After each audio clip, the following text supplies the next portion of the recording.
Badlands. Explain those Badlands. That's a hell of a name.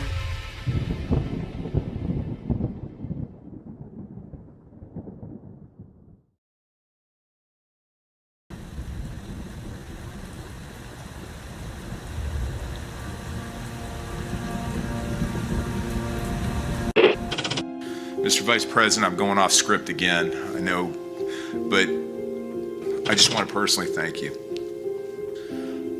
We've been through some stuff.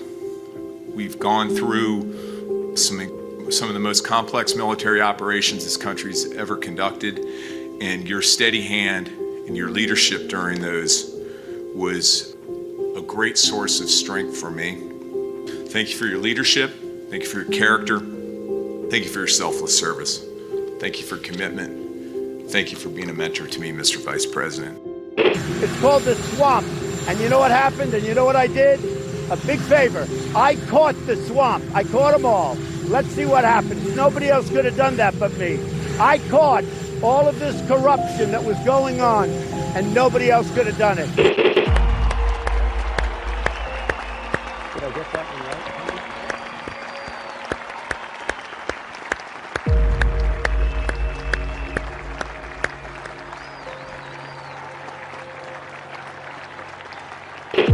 Every 4 years, we gather on these steps to carry out the orderly and peaceful transfer of power. Today's ceremony, however, has very special meaning, because today we are not merely transferring power from one administration to another, but we are transferring power from Washington, D.C., and giving it back to you, the people. For too long, a small group in our nation's capital has reaped the rewards of government, while the people have borne the cost. Washington flourished, but the people did not share in its wealth.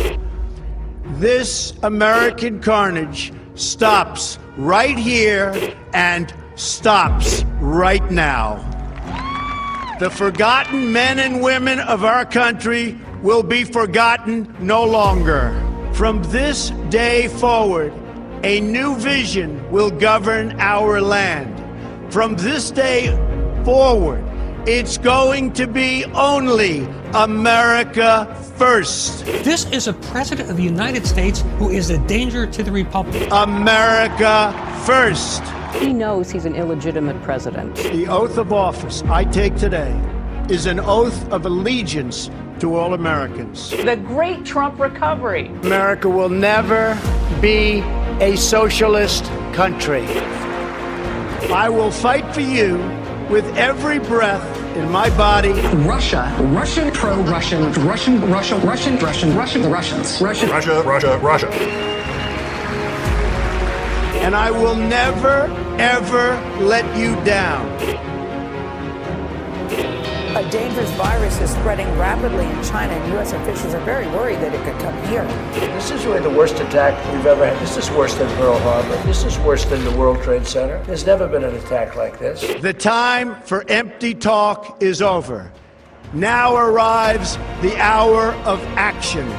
What they're doing is using COVID to steal an election. Together, we will make America strong again. You know what it's about? Fraud, fake ballots. We will make America wealthy again. They are trying to steal the election. Now, under the leadership of President Trump, we are fully realizing President Kennedy's prescient view of Special Operations Forces.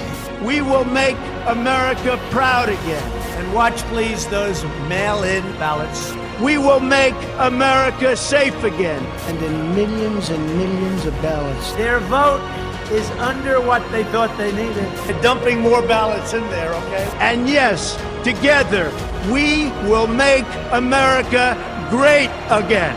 Thank you. God bless you. If we are right about the fraud, Joe Biden can't be president. Congress, the chair declares the joint session dissolved.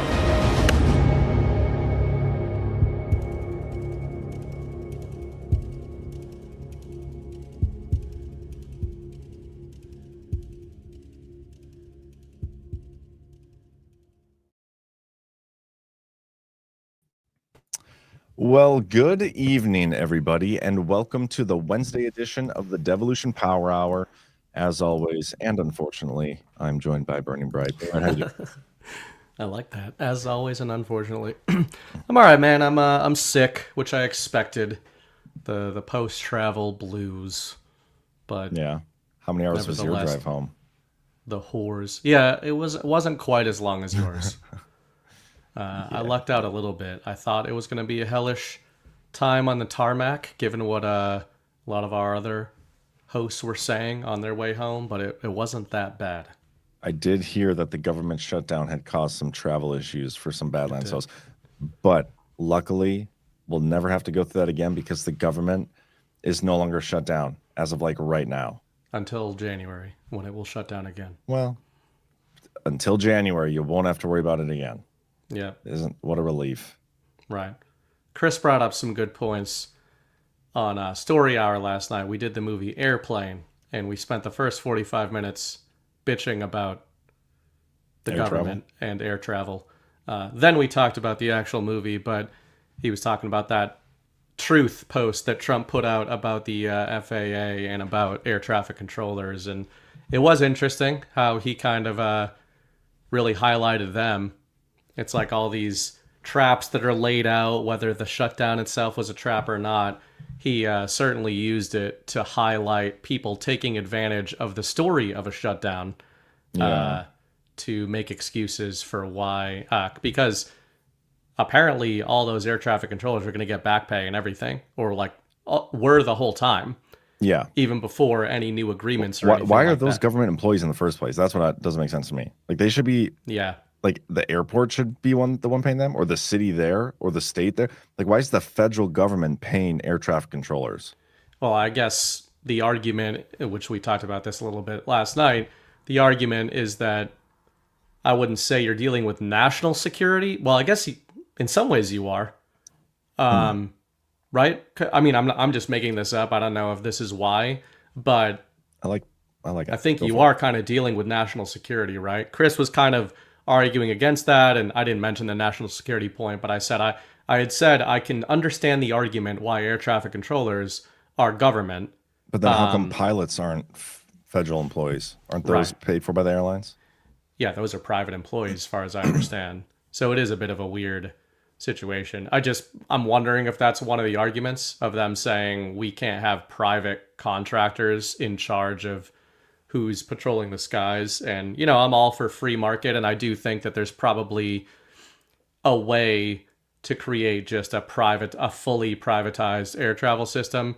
But I would say that devil's advocate in favor of the government in this case. Don't even finish that sentence. We do not need to spend this much time talking about air traffic controllers. Not what the government reopened. I think driving like a Greyhound bus around is much less dangerous than flying a Greyhound bus around. So I can see why they're not just like, hey, let's see how many omelets or how many eggs we got to break before the private market figures it out. Statistically speaking, you're safer flying than you are driving. Is that because of the government, John? No. Could be. We don't know. We've never had a non-government. Can you name one thing the government has done and made better, safer, more efficient? Air travel, because we have nothing to compare it to. Okay. So technically, it's besides your one perfect example of air. I can't wait to show you what the government did today. I cannot wait I'm so like fired up about this fucking thing that the Senate put in this bill, and then I was like, okay, whatever. This is just standard operating procedure for our government. Then I saw what Mike Johnson had to say about it. And I about flipped my lid. Like I'm so. Is that why people are saying you're black pilled? They never say that in the chat. I'm not black pilled. I am African American pilled. First of all, let's be correct about this. But no, I'm not black pilled. I'm realistic, and I'm the only one who reads through these damn documents, and that includes the government officials who vote on them. So, why would they waste their time doing that? What incentive do they have to read? Because when I read them and call them out for it, they're gonna look real dumb. Real dumb. They're like, shit, he's got us. But people read through the bill and like we're asking him a question. Mike Johnson, we're going to get to it. I don't want to get too far ahead of myself. But good news, we can all breathe. You know, just a sigh of relief. The government is open again. We can get back to paying our taxes and feel great about it. Yeah. Does that apply to the DMV? Is that federal or is that state by state? I don't know. Let's talk about national security there too, probably.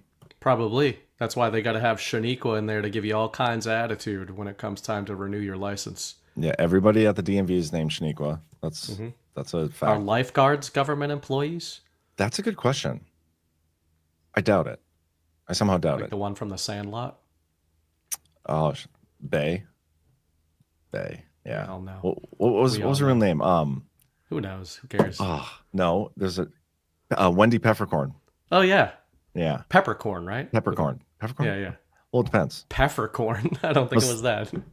I would guess it was peppercorn. If I'm wrong, then that's either way. That's who Squint's married later on. Oh, Remember? yeah. Wendy. Gave us all completely It is unrealistic peppercorn, you asshole. Peppercorn? Yes, peppercorn. See, I knew I was Doesn't make any right. sense. Wendy Thought she was Peppercorn. named after the dressing. Anyway. She's a government employee, is what I'm guessing. She does look like a Fed.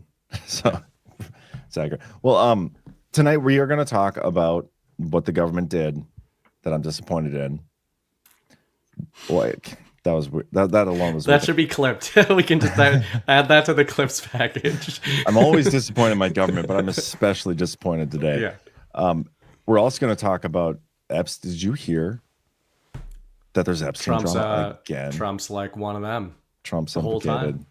But then on top of that, not only is Trump implicated in the Epstein files, Trump is also just enemy of the state because of Indian visa holders or something. Like Trump, the guy who like framed Mega, is no longer Mega himself. Is that what started all that? Yeah. The H-1B thing is what started the whole Trump's like MAGA's dead thing? Yeah. I had missed the inciting incident there. Oh, I'll show. Was it because of the sit down with Laura there? Yep. Laura said some things, and then there's a lot of like ass kissing today from his cabinet, trying to like, make up for it and correct the record. But I think it's a narrative play. We'll talk about it. We'll get to it. Yeah. But before we do any of that, we should probably get a quick word from the sponsors of today's show. And first up, we got some Chef IQ, and this product is fantastic. My girlfriend, she's a pretty good cook. Not gonna lie, but be careful, man. Now she's a great cook. And there's a noticeable difference between her cooking when she has the Chef IQ and when she doesn't. She's like a handicap cook. And when you give her technology to assist, she becomes just a subpar cook. Yeah, so that's a great metaphor. So imagine this. My girlfriend's Stephen Hawking, right? Just when it comes to cooking. Just when it comes to cooking. Yeah. If he didn't have his wheelchair, what would he do? Do you have a door in there, like with a bolt? Because my office is a little tough to get into. I can actually prop my foot against it from here. She's sick, and so she told me she was taking her like nighttime cough medicine. She's probably passed out by now, but never mind. She's there. Yeah. I was joking, by the way. It was just a joke. But anyway, Chef IQ, the product we're supposed to be doing an ad for here, is fantastic. And guess what? Thanksgiving is coming up. And talk about some high stakes cooking. It's Thanksgiving. STEAKS. STAKES. Yeah, no pun intended. One dried out turkey, guys, can ruin Thanksgiving for everybody. No pressure. CC. That's why Chef IQ, the Chef IQ Sense is what you got to get. It's the wireless cooking thermometer that takes guesswork out of all holiday cooking.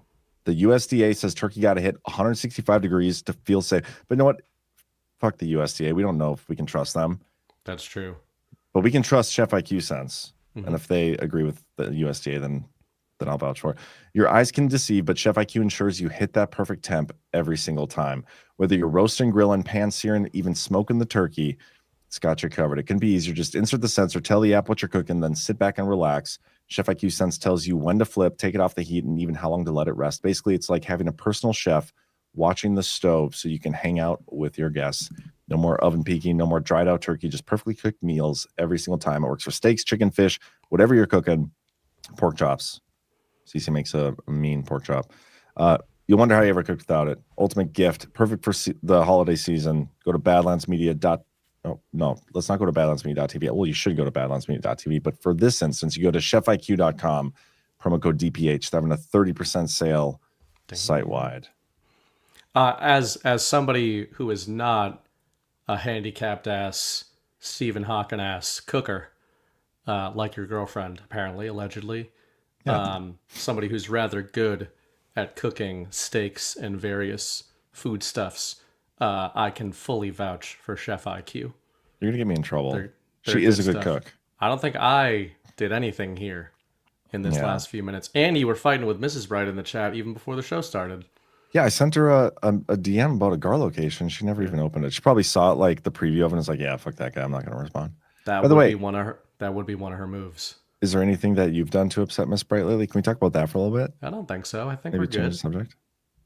I'm pretty sure you've taken a lot of heat, a lot of narrative shielding off of me tonight. So whatever it could have been, take all the slings and arrows. Is gone. Yep. Okay, and by the way, I was joking. She came into the chat and she's like, "Hey to all the cool people," or "Hey to everybody but the cool people," and I was like, "Hey to everybody but Miss Bright." It was the Wendy Peppercorn comments that got them both riled up. But hey, peppercorn. Just like the dressing. Just like the dressing. All right, let's talk about this bill. Okay, so we got back from GART Monday. We're told that the Senate passed a continuing resolution. All we need was the rubber stamp from the House, and they would put this thing through, and just like that, we'd have our government back again. And so people are like, okay, well, 41 days, whatever, however long it's been. We broke the record, which is great news. Hopefully we'll get into Canton for that. But there's a couple things in this bill that are not cool, really not cool. And the Senate, bunch of assholes. Let me pull this up and show you guys. And if you watch my daily show today, you've already gotten a preview of this, so you're welcome. But keep in mind, this was a continuing resolution, a funding bill to reopen the government. And they've been like playing all these political games, all the political theater about how like important it is to open up the government. Now it's the Democrats' fault, and how all we needed was this one bill passed and all these things. And they tried to sneak one in. They did sneak one in there. It's just so stupid. So the whole thing, it starts with providers of Senate data notifying senators if somebody is seeking that data. So like if there's an investigation into them, whether it's civil or criminal or whatever, providers have to notify Senate officials. Okay, whatever is what it is. A lot of legal mumbo jumbo, but then it gets into this. So some relief. If anybody in the United States or DOJ, whatever, happens to not disclose that they have gotten data from a senator, there is a fine for that based on this law. They created a $500,000 or the amount of actual damages, whichever is greater. So minimum $500,000 for any instance of a government agency seeking or getting the data, whether that's like emails, phone records, whatever, from a senator. Okay. Really dumb. This is only for senators, by the way, nobody else. But this is the part that's really stupid, is they put a back date on this so that they could use it for the Arctic frost investigation. And if you don't remember, the Arctic frost investigation was Jack Smith and the Biden DOJ going through and getting data without notifying any of these people from a bunch of senators. There's like 9 of them, but then a whole bunch, like 400 plus private citizens that had nothing to do with the Senate. And keep in mind, this is a continuing resolution open to the government, and this bill only applies to senators. But they put a back date on here of January 1st, 2022. So into this bill, they slipped a provision where if a government agency gets a senator's data, the senator can sue the government, win up to $500,000 minimum per instance, and they backdated it so that all these freaking senators that it applies to, this is like a quick get-rich-quick scheme that they snuck in here. Do you understand what I'm saying? Not fully. What don't you understand? This was Republican senators who put this in here? Republican senators. Okay. Like I can go through and read the details here. I don't want to get like Why did they write it in this font? Do they always do that? Because they're amending a section of something else. I'll go to the top of it. Here, hold on. Okay, so requiring Senate notification for disclosure of Senate data. This is an amendment to whatever section, I don't even know.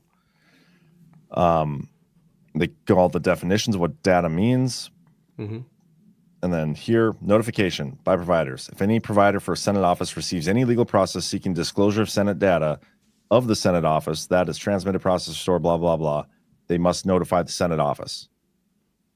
So, like, if you were being investigated right now for a crime, BB, yeah, they wouldn't have to notify you, right? Okay. They technically wouldn't have to.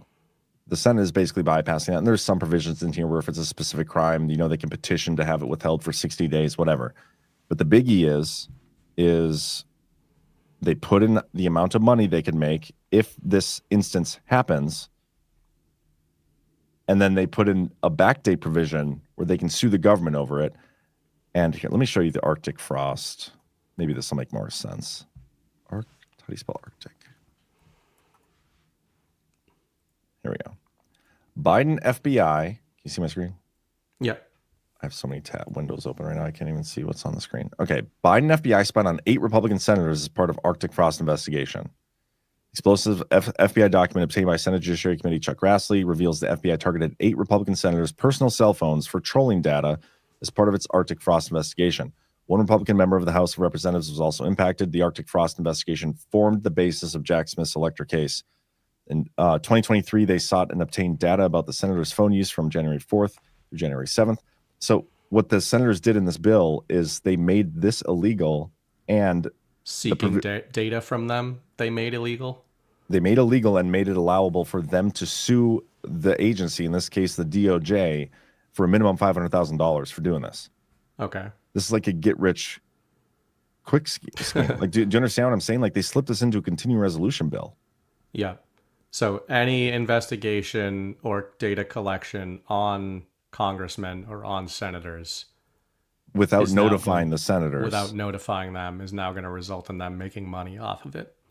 Well, it's not going to happen again in the future because that agency would have to pay the senators. But the icky part here, well, there's a couple icky parts here. The ickiest part is they backdated it to cover this. Mm-hmm. So that they can sue and get the money. Does that make sense? Like, that's real icky. The other icky part is there were a whole bunch of other people, but this thing that they put in here only applies to senators. Yeah. Is this so, cooking? and yeah, and is this any of this data collection, would it all have had to have been done with warrants? So I don't even know any of that. I don't know if they had a warrant for this stuff when Jack Smith did it. Is that what their argument is? The senators? I'm not even like they didn't. They're just saying they need to be notified if you're collecting any of their data and paid for it. Yeah, you're supposed to be notified, but if you don't notify them and do it anyway, then you're liable up to $500,000. And this was like none of these people that I've seen have commented on passing this bill with this provision in there. Mm-hmm. It's like every single one, Lindsey Graham, Bill Hagerty, Josh Hawley, because this bill passed and was just signed by the president, they could go tomorrow, file a lawsuit against the DOJ for something that they did in 2022 under the Biden administration. And based on what they put, it's like an automatic $500,000 for each one of these people. And the private citizens don't get any of this. Yeah, that we're paying. Yes. And they snuck that in there. And I have a comment from, let me show you this, from Mike Johnson. This is what really pissed me off today. Fuck these guys. Said earlier that you would repeal that FBI provision that's in the bill right now. Do you have assurances from Leader Thune that he will bring it up in the Senate? I did call Leader Thune this morning. I want to say that he's a principled leader. I've enjoyed working with him. We've had a great working relationship and a good friendship. He's a trustworthy, honest broker. And that's why I was so surprised. I just want to say that because he had to start this entire sentence by saying all those things, it probably means he's none of those things. Yeah. For doing what they passed. We found out about that provision. It was put in our clean CR at the last moment. I'm just be honest. I'm very transparent with you all. I was very angry about it. I was. And a lot of my members called me and said, did you know about it? We had no idea. That was dropped in at the last minute. And guys, what day is it today, Burning Bright? November 12th. No, what weekday? Wednesday, November 12th. The Senate passed this bill Monday, November 10th. Like 48 hours, is that last minute? Like, you did not have to vote for this bill, Mike Johnson. This is retarded. This is a lie. This is a bold-faced lie. Yeah. Or the truth, the truth, which is like, it's one of those which is worse type of situations. It's true. You're right that it wasn't at the last minute, but it's more, I can believe that these people didn't even see that or know it was in there because they don't read any of this stuff. That's it too. But either way, like, it's unacceptable. And once he found out about it, they did not have to vote for this thing. I mean, I know like all the pressure was on to get it in there, but listen to the rest of this, and then I'll stop interrupting. I'm sorry. I'm just so like fired up over this situation. It's such bullshit. I did not appreciate that, nor did most of the House members. Many of them are very angry about that. So we will be bringing that up. We'll probably pass it on suspension early next week, and we'll send it over to the Senate. I had a conversation with Leader Thune early this morning about it. I think he regretted the way it was done, and we had an honest conversation about that. I didn't ask him for any commitment at that time because I had a lot on my plate today, and I've been busy ever since that conversation we had early this morning. But I'm going to speak as truthfully to him as I am to all of you and tell you that I think that was way out of line. I don't think that was a smart thing to do. I don't think it was the right thing to do, and the House is going to reverse it. We're going to repeal that, and I'm going to expect our colleagues in the Senate to do the same thing. Mr. Speaker, for full transparency. So can we see the list of names specifically there? These are the names that this has already affected, right? That would be getting retroactive payouts. Minimum $500,000 for each of these people. Plus, Holly is an interesting one to be there because he's Mr. Fire and Brimstone. Well, that might just be a show, BB. Yeah. Cynthia Lummis. Oh no, she's the Bitcoin lady. I mean, if she's at least honest, like, I'm going to use it to buy more sats. Makes sense. Yeah. Every one of these people like besides Lindsey Graham. This is just so, it's so sneaky. And I'm not trying to like even pretend like it's above any of these people to do this. This is our government. These people are beneficiaries of a fraudulent election system, one that they won't vote away because they are the beneficiaries of it. Like, they're going to do shady shit. But for them, let's see what actually happens if they actually repeal this section, and let's see an explanation as to why this was even put in there in the first place. So Grassley, is there any more from Grassley here in this besides this quote? Are they just quoting Grassley out of context, or is this a Grassley quote about this provision? No, this is from earlier this month, or last month. I mean, this story, the Arctic Frost story, came out. It was some declassified documents that were released a month and a half ago. Do we know who authored this section? Like, does it disclose any of that? I didn't see it in there, but I can't imagine like none of the Democrats were spied on. Well, as I know. I mean, I'm just thinking out loud, but one of the things, because I think this is kind of related to the Epstein story, not literally, but thematically, that list of names, if you're looking for like, okay, who is most burned by the whiplash to this provision, it's all the names right here, right? Like, these are the people like us right now, and our audience is going to sit here and go, these motherfuckers are looking for payouts. But if we don't know who put this provision in there, it's also entirely possible that somebody put this provision in there that was not these senators, and then named these senators who would be eligible for the payouts based on the provision. Like, it's almost like this could be a congressional false flag. I'm no fan of Lindsey Graham, by the way. I'm no fan of some of these people. I do like Cynthia Lummis from what I've seen of her. That's probably the only person on this list I would confidently say I like. But I'm just saying, it's kind of interesting that, it's just telling you, hey, based on this provision, these would be the senators who were targeted by this. If the whiplash on these senators is as bad as it could be, then I don't know. We need to know like who put this in here. Oh, yeah, I get what you're saying, and that's true. I would love to know who actually authored that part and put it in, but every single Republican in the Senate voted for this. Yeah, and I'm pretty sure almost every House member voted for this, and then it was signed by Trump. Okay, like so, just based on the principle of this, ignoring like let's not talk about it's just part of the plan. Oh, it doesn't matter. All those things. Just based on the principle of this entire situation and how this went down. This is bullshit, and it shouldn't have happened. I'm thinking back to last December of 2024, or maybe November. I don't remember exactly which, but we had another situation like this, a continuing resolution. It was down to the wire, and we had to get this one continuing resolution through. Otherwise, the government was going to shut down. We're going to run out of money, and they gave us this 1,300-page bill of pork. Nobody read through it. I read through it. Some people put it through AI, but I found that one provision where they kind of tried to do the same thing, except they tried to quash subpoenas into them. And so like more BS, like stuff that had nothing to do with actual funding the government, but only benefiting a very small select few people, which is the senators, the people writing the bill. Like this, and you can make the argument that it comes to trial, and this would never stand in court. Yeah. I don't know if I buy that because our court is illegitimate too. Like this people whole in the thing chat were like, so they're going to sue themselves essentially, right? I mean, I obviously think they're going to sue the DOJ. But the government is going to sue the government now. Well, they're going the to senators be acting as the senators are going to sue the government. The senators going to sue the senators are going to sue the government, and the taxpayer is going to bear the brunt of $500,000 per instance. And it's only for senators too. It's not for private senators. Only senators. Just stupid. So yeah, this is why I'm so fired up right now. Like, yeah, it's just more bullshit.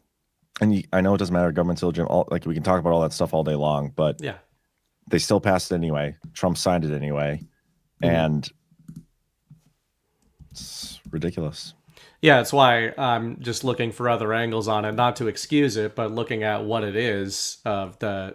It's extremely bullshit.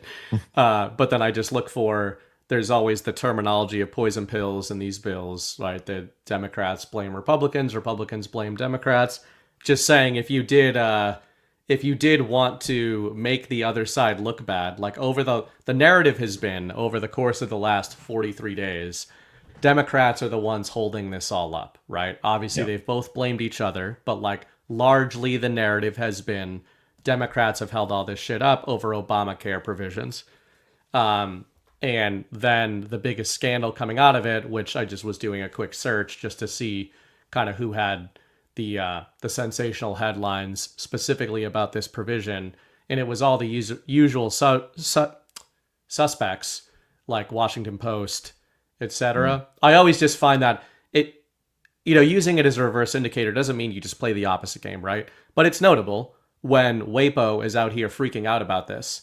I agree. When did they put that story out?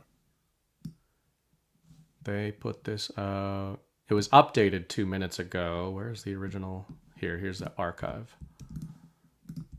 Put it in the chat there. Lawmakers outraged by provision allowing senators to sue over January 6th records. This is from WAPO. There's a few others from smaller outlets, but again, I just kind of am looking at this and saying, okay, we've got this political fight, and largely, I think we would all agree that this has largely been an optics fight over the course of the last month. It's debatable who was winning that. Of course, Trump and Johnson and the supposed Republicans have been saying the Democrats are obviously losing this. That's not necessarily the case. That might be the case for a lot of people in this audience who kind of really look into this stuff closely. But there was a strong argument that, and honestly, I would probably default to this argument. If people start being affected, such as via shitty airline travel, approaching the holidays, they do not care and they do not know who is holding up bills. All they know is who is quote unquote in charge of the government. And that is Republicans. So I actually completely disagree from an optics perspective the Democrats were the one holding the L on this. And if I'm looking for who put the poison pill in there, if you want to call this provision a poison pill, who stands to gain the most from putting this poison pill in there optically, I would say the quote-unquote Democrats stand to gain, because they weren't the ones being investigated at this time, right? It's just food for thought. I don't know. It seems like obviously all indications are it's going to be removed.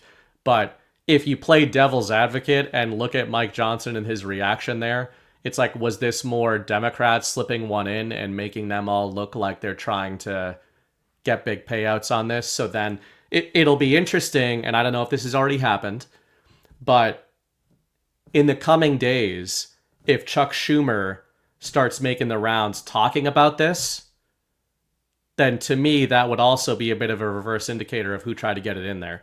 Everything you said stands on the merits, lack of merits of this provision in the first place, and that it should have been caught. But it just makes me wonder who was the driving force behind putting it in there.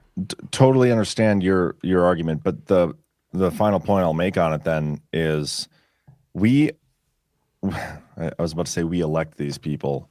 Mm-hmm. These people tell us that we have elected them to do a specific job. It's to go to Congress and represent us. And doing that, like they make good money. They get all these perks. They get a whole bunch of Jew money from AIPAC and all that stuff to like just play a ball, like all these things. Their one job is to like at least read the fucking bills. Like this one wasn't even that long. It was 300 some pages, and most of it was stupid.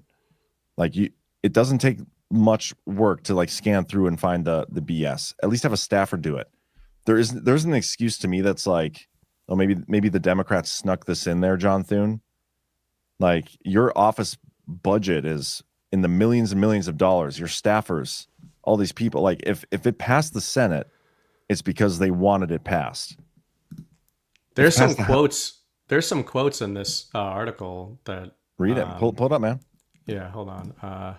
Because this was just updated. I don't know if this stuff is new. I wasn't really following this story. The article today, came out that you're if it's the Washington Post, it's from 9:26 p.m. Eastern. Okay. So it was updated. It was updated just now. So I don't know what is new and what is old in this article. 8 hours after I talked about it on my show, by the way. Yeah. So anyway, just if we're looking for names, the language about the lawsuits was inserted into the bill as part of an agreement between John Thune and Charles Schumer, according to 5 Senate aides familiar with the matter. Thune's involvement was first reported by Politico. It would also allow senators to sue, blah, blah, blah. Lindsey Graham said he would definitely sue under the law. Quote, and if you think I'm going to settle this thing for $1 million, no, I want to make it so painful that nobody ever does this again. Backlash from the House. Republicans are not seeking to strip the provision because changing the funding bill would force the Senate to return to pass it again. So stupid. What a bad excuse. Speaker Johnson said the House would fast-track legislation to repeal the provision. Jeffries condemned the language. Schumer will support Johnson's push to repeal the provision. But yet he had an agreement to put it in there. It was clearly Thune that came in there trying to get the provision. This is what they're saying. This is what they're saying. Man, I don't know. I'm just saying you got to play it both ways in that article there. Like they're saying a conversation between Thune and Schumer happened to get this in there. You got Lindsey Graham coming out full-throated endorsing it, and then you got Schumer being like, "I don't like it. Let's repeal it." It's kind of weird. It's all kind of weird. Shouldn't have been in the it's first all place. kind of weird. And Thune was the guy last week saying that he would give the Democrats anything they wanted to get this passed. Anyway, I don't know. It's just weird. The one question that nobody will ask any of these people, including President Trump, is why should we be paying our taxes when this is the bullshit that they do? It's a legitimate question. Nobody ever asks it. That's why you need balanced media in the White House. But we got new media like Tim Pool in there, so that's What's cool. MTG saying about this? Oh, I'm curious. That's a great question. See if there's anything else here. So Jeffries wanted everybody to know it's bad. Schumer wants everybody to know it's bad despite apparently agreeing to it. Who else? Austin Scott said it had caused him to struggle with whether he should support it. I'm hoping it's just poorly worded language they will agree to fix. Just go read it. And you voted for it. Every one of these people that quote is like, oh, I don't like that thing. They all voted for it. So Chip Roy is strongly against it. But voted for it. Yeah, I mean, narratively against it. The only one endorsing it right so far is Lindsey Graham that I'm seeing. Raskin, strongly against. Well, of course. This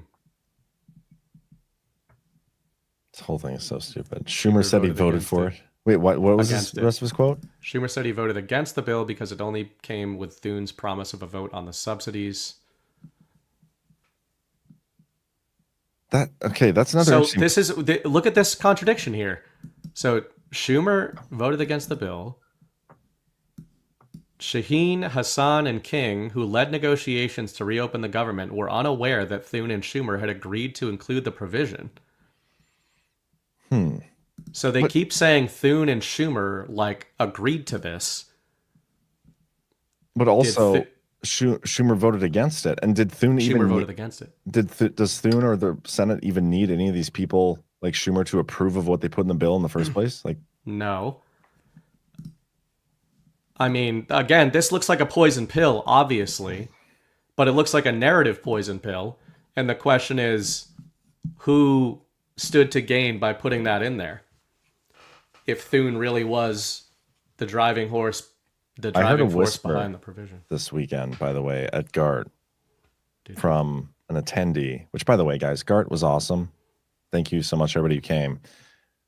Somebody at GART ran for office in a state where Thune is from, South Dakota, and basically implied heavily that Thune is the worst, like a Democrat.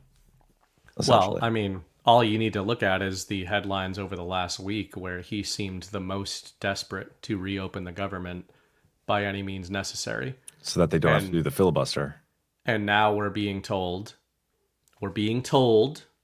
that Thune was the driving horse. Why do I keep saying that? Jesus Christ. The driving horse? What is wrong with me? I don't know. Force. Well, where should I begin? What is wrong with you? Thune. You know what? I hate that name. Thune. I keep wanting to say tune. Yeah. It just messes me all up. Ever since Pepperthorn, whatever her name is. Peppercorn? Wendy Pepperthorns. Are you okay? Are you having a stroke right now? I think I'm having a stroke, man. I'm feeling sick. Something's going wrong. It's hard to tell because your face is always wonky and looks like... Yeah, I look like I'm in mid-stroke. Something's going on.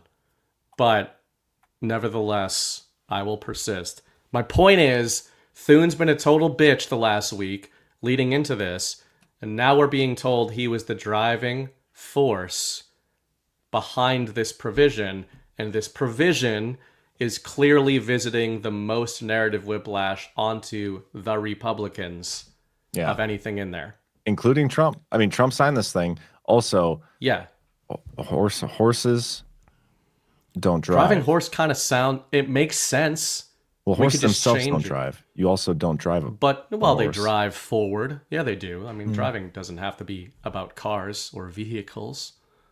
When you say the driving horse, you're not talking about a horse that's foraging ahead, you know? Foraging? I said foraging. You said foraging. It came out as foraging, but now you're having a stroke. Foraging. We're all having strokes. Yeah. Who isn't? Anyway. Yeah. Driving horse. Whatever my point was, might have been good at some point, but I doubt it. Yeah, I don't know. Save you from Thune looks the worst coming out of this, along with Lindsey Graham. But again, I think it's notable that Schumer and the Democrats are cheering about this. And if I want to tie a little bow on it, let's tie a unity bow on it and say Thune and Schumer agreed to the poison pill to damage Trump. And make Lindsey Graham rich off our taxpayer dollars. Yes. None of it's going to happen, but it's all about the intent that they want everybody to know that these people wanted this to happen. and that the That's Democrats ridiculous. didn't after, to your point, also voting for it. Many of them. Anyway. Oh, is Chris in the chat tonight? He liked the Horse driving comes. horse, and he thought it was a brilliant change to the American vernacular, and dare I say even mythos. It harkens back to the frontier days of when people really used to have to be the driving horse of their party. We should put a horse behind a steering wheel on Mount Rushmore, I think. You just inspired me. There is a weird scene in Airplane where the wife of somebody gets up from bed, and laying next to her is a horse asleep in Like bed. a full horse? Or is it like a play on... No, an actual living horse. And that's not a play on like, well, what are those movies where they cut the horse's head off and... Oh, The Godfather. Godfather? It's not a play on that? No, well, it could be. Maybe it is. Airplane, horse. But instead of having a dead horse, it's a full live horse. Here we go. I think this is important. This is why the people tune in. This could be what the horse comms are about if we want to do a live... Was this a response to Story Hour? Was what a response to Story Hour? Like your mispronunciation of... Even for me, it's gone completely off the rails. Hold on. I'm just gonna move past that, giving myself comms, retroactive comms. That's Chase, give me Captain Nova's wife on the phone. We better let him know what's going on. Chief, there's one of the bulletins that came off the wire. I forgot nobody said it. Johnny, but what me. do you make out of this? This? Well, I could make a cap, or a brooch, a pterodactyl.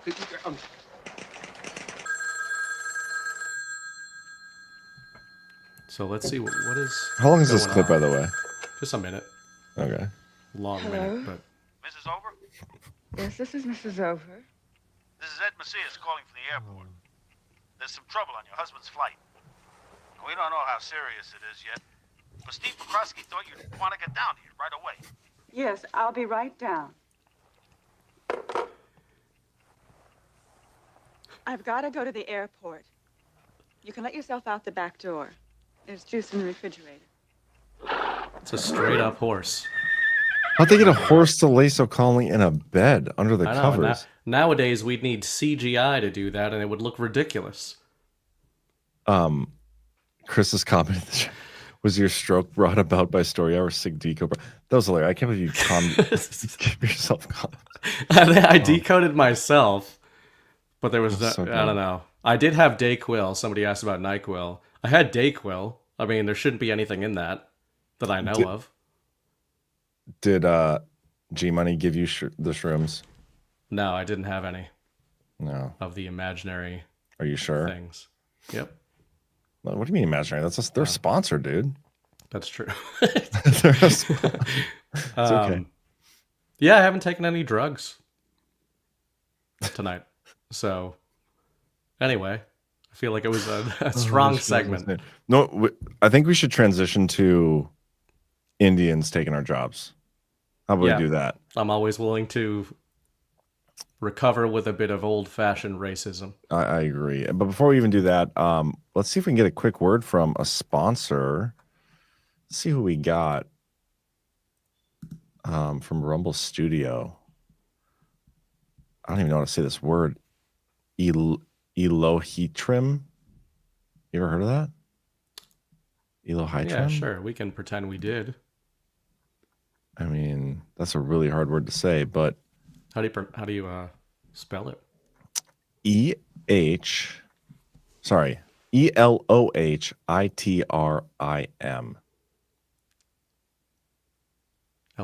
Elohitrim? Elohitrim? Well, let's just do the ad read, see what happens. Okay. Never heard of it, but if you or someone oh man, definitely not This paid is up the for night they take us right off a Rumble. Yeah, if you or someone you love struggles with blood sugar and A1C, you need to hear this. It's well known the expensive meds and the popular shots have dangerous side effects. Well, Creator's Bounty has developed the perfect alternative. It's a herbal supplement called Elohitrim. I can't do it now. Elohitrim is a 100% natural formula that is proven to dramatically lower your blood sugar and A1C. It uses 7 healthy ingredients, no stimulants, no junk. These 7 ingredients would cost you over $150 if you bought them all separately. But here's the best part. There are no bad side effects, only good ones. We're talking sugar cravings gone, inflammation reduced, and stable energy all day with 0 crashes. Seriously, most people are getting better results than they did on the harsh meds, but without the risk. Elohitrim is made in the USA at an FDA-registered facility, fully tested, and is backed by a no questions asked 90-day money-back guarantee. The friendly folks at Creators Bounty offer fast and free shipping 5 days a week from Oklahoma. And before I end this Rumble ad, because I know they monitor and like review all these, I would suggest, Rumble, that you put a little thing in there on how to say that word so I don't get the giggles while I read the ad. But thank you, Rumble Studio. They're not paying us out for that one either way. Creators Bounty. So for that spot. I bet it's pronounced Elotrim. But then why even have that H? Why have the HI in there? You could spell Probably that. A scientist at some point. Oh, yeah, so dumb. But anyway, yeah, speaking great segment that we just came off of, and we should do another one. Yeah, speaking of scientists, probably a foreigner, probably here on a visa. Let's talk about what got everybody all pissed off and off the mega train this morning or last night, whenever this interview happened. This is what pissed everybody off. And it's so funny, like the H-1B visa discussion. We had this discussion like a year ago. And this I was saying on my show this morning, Vivek Ramaswamy, he like basically tweeted himself off of Doge and into the governorship of, I had a great joke. Well, Indiana, because he's Indian. He's going to be the governor of Indiana, or is it Ohio? I don't even know which one he's running for, but either way, I hope it's Indiana. Ohio. Oh, damn it! Never mind. Then it's less funny. Anyway, let's take a listen to what Trump had to say. Republicans have to talk about it. And does that mean the H-1B visa thing will not be a big priority for your administration? Because if you want to raise wages for American workers, you can't flood the country with tens of thousands or hundreds of thousands of foreign workers. You also do have to bring in talent. When we have plenty of talented people here. No, you don't. We don't have talented people here. No, you don't have. You don't. Let's just pause it here because this is clearly what got everybody pissed off. He could have been talking specifically about Fox News, because I would argue Fox News does have no talent. Yeah, that's fair. Being as literal as possible. But we'll play the rest. I don't know why I'm so interruptive. What's the word? I don't think there is one. You're probably the wrong guy to ask for this tonight. Yeah, not tonight. Pre-stroke, I could have nailed whatever word that could have been. Okay, we're going to start over, and I'm going to keep my mouth shut. Yeah. Republicans have to talk about it. And does that mean the H-1B visa thing will not be a big priority for your administration? Because if you want to raise wages for American workers, you can't flood the country with tens of thousands or hundreds of thousands of foreign workers. You also do have to bring in talent. When we have plenty of talented people here. No, you don't. We don't have talented people here. No, you don't have. You don't have certain talents, and people have to learn. You can't take people off an unemployment line and say, I'm going to put you into a factory where we're going to make missiles, or I'm going to put How did we ever do it before? Well, when you and I were I'll give you an example. In Georgia, they raided because they wanted illegal immigrants out. They had people from South Korea that made batteries all their lives. You know, making batteries are very complicated. It's not an easy thing and very dangerous. A lot of explosions, a lot of problems. They had like 500 or 600 people, early stages, to make batteries and to teach people how to do it. Well, they wanted them to get out of the country. You're going to need that, Laura. I mean, I know you and I disagree on this. You can't just say a country's coming in, going to invest $10 billion to build a plant, and going to take people off an unemployment line who haven't worked in 5 years, and they're going to start making missiles. It doesn't work that way. Oh, she real angry. Look at that still frame. Anyway, yeah, so that's what everybody's pissed off about. I kind of find it funny. Yeah, I get it. I get being annoyed by it. I'm not one to defend the Pajeets. No, you're not. But to defend the Pajit. No. I just wonder what he's referring to. Like, I really wonder what kind of factory jobs he's referring to. He mentions their battery production and stuff like that. You know, like, is that what we're looking for the golden age? Is Americans to be making batteries in a factory? There's two ways to look at this for me. Number one is like and this is what we should all be doing anyway, is Trump is playing the good cop, bad cop, as Chris Paul said with the same thing. Like a week from now, he can come out with the totally opposite side of the argument. But right now he's got everybody pissed off and like, no, that's not America first. Right. Like this is the first America first president we've had in 160 years. Who knows how long you can make that argument for, but this is not him, right? And so, but the argument of like, oh, we're going to bring in these H-1B visa holders, he didn't really even say that, but that's what's being implied online by a whole bunch of social media influencers. So next week or whenever he comes back around and like does the 180 and goes to the other side of this argument, if that's what he's doing here, everybody's gonna be like, oh, okay, yeah, we're fine. We're going to agree and we'll move forward. But there will be a select few people who stay behind and still try to sabotage and hate Trump. And it was never about the actual argument of America first. They've just kind of exposed themselves as being anti-Trump. That happens a lot. Chris Paul talks about this a lot. Totally. So that's one side of it. The other side of it is he was just completely taken out of context, which is what some of his administration is trying to correct the record on. And like Scott Besson, I have a clip from Besson this morning where the way Besson's usually the signal here with these things. Yeah. He's a little, he describes it in a different way than Trump did. Laura Ingraham aired her interview from a couple of days ago, and they kind of clashed a little on H-1B visas, which you upped the fee to $100,000. I want you to watch this and tell me what you think.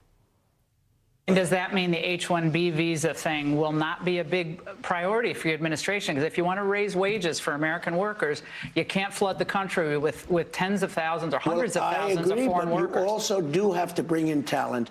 When we have plenty of talented people here. No, you don't. We don't have talented people here? No, you don't have certain talents, and people have to learn.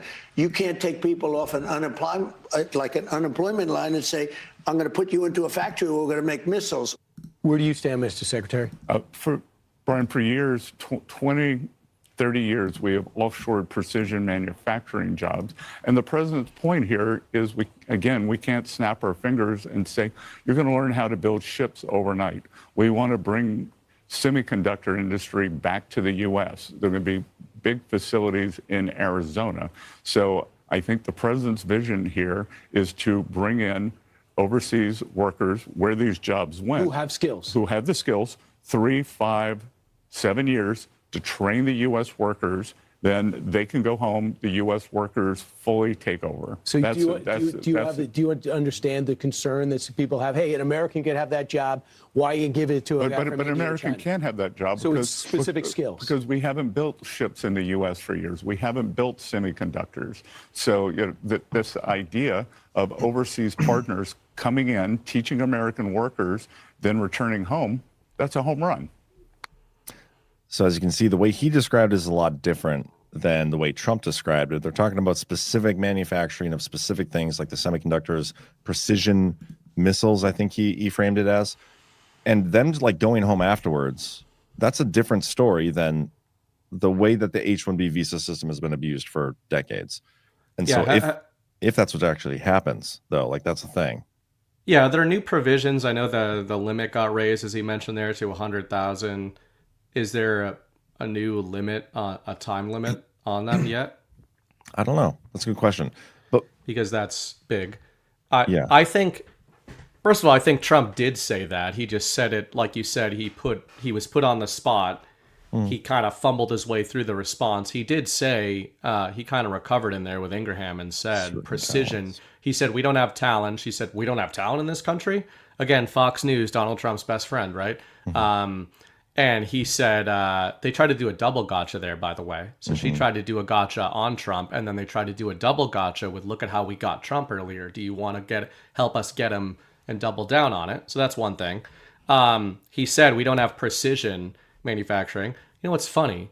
I took a break from my walk around Japan videos that I watch with Baby Bright when I'm watching them. And I randomly happened across a Chinese engineering video today, which is kind of timely. Somehow, and I'm not sure if that's weirder. I think it is. It is for sure, but it's oddly equipped me for this segment. I kind of said this. I was waiting for you to recent... be equipped for a segment tonight. Yes, so this exactly. Is good news. It's all just been horse comms until now. Americans are largely very wrong about what's going on over in China. And that is on a lot of levels. I mean, but, dude, we're wrong about what's going on here. Yes. So but imagine applying that to China, right? Yeah. There's been a very curious macro going on over the last few years. And I would say this transition happened during the Biden administration, the narrative transition. During the first Trump administration, Trump declared a trade war with China. He started the trade war then. And the media and the globalist protectorate defended China against Trump, right? Because that's kind of their reaction. If you remember, we talked about this at times on DPH. Not only, as you have talked about a lot, did Joe Biden keep a lot of the executive orders going that were furthering or continuing that kind of soft trade war during the transition, but the media started attacking those started defending those policies. And at the time, that kind of looked like, okay, well, they're being hypocritical. They were attacking Trump for the trade war with China. Then they were defending Biden for the trade war with China, right?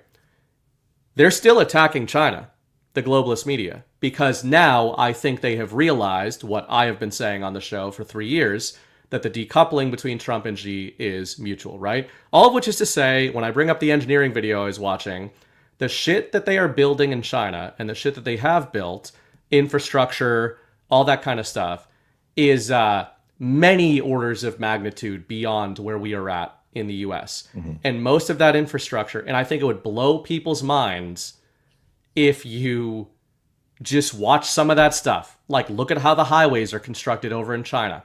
Look at how the transportation system is constructed. Look at videos of malls. What? I saw a video today that they just opened up this like crazy awesome bridge over in China. Like, did you hear about that? It's like a suspended weird engineer, like an engineering masterpiece. Took him 19 months to build, only $1.3 million, and it like fucking collapsed today. I didn't see that. Yeah, partially collapsed. But anyway, I always wonder, like, the point there is that I think there's a ton of propaganda against China over here. And like, I actually know a guy from my old publishing days who's from Boston. He married a Chinese girl. He's liberal, but married a Chinese girl, lives in China, has lived in China for like 20 years now. And I used to ask him about that back in like 2014, 15, 16. Like, man, if I go on 4chan, all I see is people just like falling into sinkholes and ghost cities in China. And he was like, yeah, I see a lot of that stuff online too, but my experience is that this shit is basically the future. Which is why he was like, I would not consider coming back to the US after living here. That's just a random anecdote. Wow. All of which is to say, one of the funny things, if you just want to take Besson at his word there, for a decade now in the Trump era, Americans have been talking about how all our factory jobs are overseas. Mm-hmm. But it's unreasonable for them to now say we need these overseas people to show us how to do the stuff they've been doing for the last 20 years. How is that fucking ridiculous? It's not. And you can't watch a training video on how to build a semiconductor. You're absolutely right. And this is a point that I was going to bring up. You kind of were leading into it here.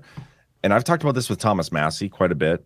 And we're going to talk about the Epstein here thing in a little after this segment. So when it comes to the Epstein files, Thomas Massey had not said a peep about releasing the Epstein files until it became political capital for him to use against Donald Trump. Like, literally go search his timeline, type in the word Epstein on Twitter. The one time he even talked about it prior to this Trump administration was him being like sarcastic when somebody's like, you should demand a release of the Epstein files. He's like, I demand the Epstein files. That's it. Not a single peep. He does it because it can score political points. So the question really becomes is, when we had the Biden administration in here, they had a wide open border. They were bringing in immigrants from everywhere. Like, you want in it, you get in. Like, everybody can come into this country is wide open. Trump has the border shut down. We're told 0 border crossings in 6 months. He's completely revamped the H-1B visa system. He's got the gold card. Like, he's addressing immigration, and yet they're using this as a gotcha against him because he phrased it this way. When none of these people said a damn thing when it came to the Biden administration that I can remember. And so it's really weird how all these people that have been pro-Trump allegedly and supporting Trump and his policies ignore an entire side of the argument and dismiss all the context surrounding it in order to try to score political points against Trump and damage Trump. Yeah. And guys, we have the midterms coming up now. Like, what are we going to do? Right. And that was sarcasm, by the way. Fuck the midterms. For those new to the channel, whatever. Voting's fake and gay. But it's bullshit. This is some narrative warfare bullshit. It seems like he's got a lot of ops against him right now. And I don't know, maybe it really is about the midterms. Who knows? But this is one of those things. And you know what, Trump? Yeah. If you came and did a sit-down interview on Badlands Media, we would be a lot nicer to you than that bitch Lori Ingram, whatever her name is. Right. Just saying. Yeah, I was looking at the bridge collapse thing to see if there was any context there, but yeah, I agree. I mean, it's these conversations should happen. By the way, people, yes, I understand that human beings don't like sit there and make semiconductors. I know they're made by equipment, but the equipment is serviced by human beings. So in modern manufacturing jobs, the human labor is largely focused on the machinery that is doing the work. What'd you say? We need China's AI to come in and train our AI how to create semiconductors. Pretty much. That's where we're going. I know. I mean, within 10 years, we're going to have Optimus bots doing all this shit anyway. But who's going to train the Optimus bots? Humans. So within 10 years, the argument's not going to be some Indian is coming over here or a Chinaman is coming over here to train an American on how to service a mechanical arm on an assembly line. It's going to be an American training an Optimus on how to do that because they learn by watching human beings, and people are going to freak out all over again, and Trump won't be in there, but whoever's next, hoping things are going well, maybe it's somebody that we like, they're going to be hammering them and talking about the robots are taking our gerbs now. So we're going to get that whole thing, and Laura Ingraham is going to be interviewing a robot probably. Oh my God, that is so funny. If we get to a point where Fox News is interviewing like Chat GPT. Like, how do you feel about DeepSeek coming in here and taking your job? Yeah. Should we have H-1B visas for AI? Yeah. So only other point on the bridge collapse, and it's like, okay, I'm defending China here, but it's also, I really pay attention to who is boosting the stories. And it's like, you've built a company, we've all built a movement in this community on understanding at face value, surface level, that the mainstream media is trying to lie to us and mislead us about the fundamental nature of our reality, right? We are the driving horse in this info war. We're the driving horse of against the false reality, as Chris would call it. There's cognitive dissonance that assails MAGA people when they'll be like, look at this BBC story about a bridge collapse in China. And then you look it up and it's like, you know what probably went viral a couple of years ago in China was the Baltimore bridge collapse, right? Does that mean that everything made in the US sucks and like the US has bad engineers? Well, actually, kind of it does, actually, probably, yes. Yeah. US infrastructure is horrible. But like, that's my point, is that this shit happens in the US all the time, but we've got like America blinders on. Look, did you see that bridge collapse in China? Like the BBC was talking about it, and Weibo and Fox News was talking about it, and CNN. Look how stupid those Chinese people are. By the way, I'm not you. I'm saying like when this stuff goes viral, what is the story they are trying to communicate to you about China? Everything's falling apart over there, and everything's good over here. So I don't think that's really the reality of what's going on. That's what I said earlier, and you're like quoting me, but like, no, I'm not quoting you, bro. That's not you. That was totally me earlier. But it's true that bridge. I read about that bridge a long ass time ago because it's like this. You should, hey, when you're watching a video with your son later, this is the video you should watch. Is how they made this bridge. It was pretty freaking interesting. And just to see it collapse, it's like, that sucks. A month after it opened. It was a landslide, to be clear. So Yeah. a landslide hit the bridge. It wasn't Either way, that the bridge fell apart. Either way, not great optics in Yeah. terms of Chinese engineering. Sovereign Alliance is canceled. Yep, it should be. We got to get that T-shirt off our website now. Right. And you got real defensive of China, man. Yeah, I didn't mean to strike a nerve there. I'm with interested to bridge see. collapse story. I'm interested to see if this becomes a trend. We should keep an eye on it in the months ahead. Does China's falling apart narratives start really accelerating ahead of what is very likely to be, and we don't know the timeline, but 2026, 2027, we're still in the kayfabe stage of Trump versus Xi. Obviously, that's going to end at some point, and we don't know when, which means we're going to hit the acceleration phase of those joint economic projects that both Xi and Trump are talking about, right? So I bet that this is seeding, the beginnings of some seeding of like, do we really want to be doing joint economic projects with the Chinese? Is this responsible of the Trump administration? So, I always look for like, why are they seeding this kind of stuff? Well, Trump and Xi are talking about massive, world-changing joint economic projects. Yeah. They want Americans to fear that when it starts getting announced, because when they think of China, when we think of China, we think of, cheap bullshit. Well, like, hate to break it to you guys, the cheap bullshit is the stuff they sell Americans because Americans buy it. That's not what they're selling over there. So it's just interesting. Interesting way to think about it. I'm moving to China tomorrow. Have you been there and bought their cheap bullshit? I've got my H-1B China visa on its way to me now. H1G, you mean? H1G, I love it. It's great. Can't wait for and you by to the way, steal Chris that said and pretend it earlier was yours. that walking through Japan videos are really good for post-stroke symptoms. It's probably what gave you a stroke. Oh my God. This is like the one night where you're like, Something happened. We gotta end early and we gotta go all night. Maybe there's some carbon monoxide going on in my house or something. Do you not have an alarm for that? I was thinking about the... That was a long pause. Well, no, because you just filled me with existential dread, and now I think my alarms are going to go off. I hate that. And you do have carbon monoxide I have alarms. detectors. I don't know if they're currently working, but I hope they're not, because I find them super stressful. And I was trying to go to sleep last night. Suffering from... Sorry, go ahead. Yeah, I was sick. I was sick last night, as you can tell, and I was trying to go to sleep, and I woke up, and I thought, I wonder when my alarms are going to go off, because I haven't changed the batteries in like 2 years. That means they probably died like a year and a half ago. Okay, well, that means they won't go off, which is good. It's good unless you're currently suffering from carbon monoxide poisoning. Right. In which case, not so good. Carbon monoxide is not going to be the driving horse beyond my decisions. We'll see about that. Something's up, and I'm here for it. I have a dog. He'll let me know. Is your dog are dogs carbon monoxide detectors as well? Is that a thing? Could be. It's entirely possible. I feel like you might just be making that up, but I can't be certain, so I'm going to take your word for it. I'm just making up that it's possible. Well, yes, anything's possible. Be right. Yeah. Are you a motivational speaker now? Yeah. All weekend. Wasn't everybody motivated who was in Cocoa Beach? Yeah. God, it was a great. I feel like I was the driving horse behind that whole conference.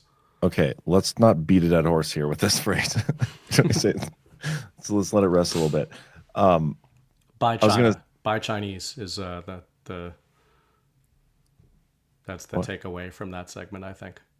Yeah, I was gonna say the takeaway should be, if you didn't watch GART with your virtual ticket, you can still go get one and watch all the panels on replay. True. I felt like it was our panels. Our best panels so far. Yeah. Anyway, let's move on. Hold on. One more thing. Oh, I was hoping you'd have one more thing. I want to spin this into being racist and good. Okay. What Trump said. Okay. Let's forget everything I just said. Let's just say China sucks, India sucks, all these people who aren't us suck, right? That's the Which American I largely mindset agree with. we need. Yep. Yeah. I agree.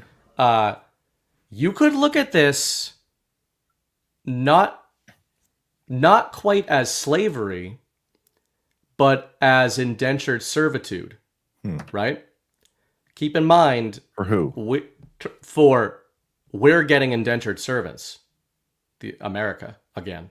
We're bringing slaves back. Yes, not quite. Even better. They are going to pay us to come work here and train us for the jobs. That's like indentured servitude type stuff, right? And maybe we let them go when we decide that the job is done at the end of that H-1B. And maybe that's the 5D chess going on here. Like, you want to pay for an H-1B, you come over here, we're going to lock you in with an Optimus, and you and that robot are going to teach an American on how to do your job.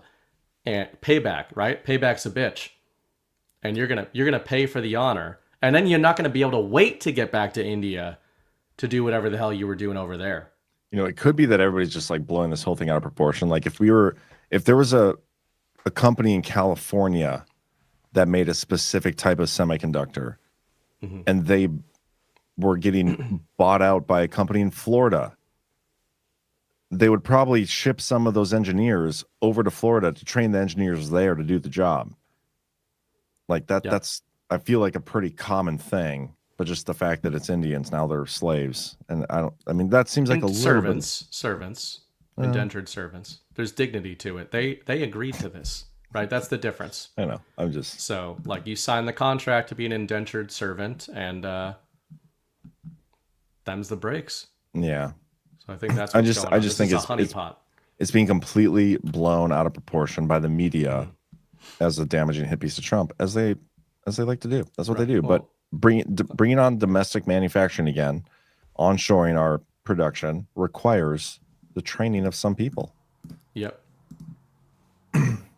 Elementary son of man says, John, you're trying to make sense. Stop. I'm glad we could bring some nuance to that conversation about whatever we were talking about. I agree. Okay, let's piss everybody off with some Epstein talk. I don't think we will. I think this is a fun little story we got going on here.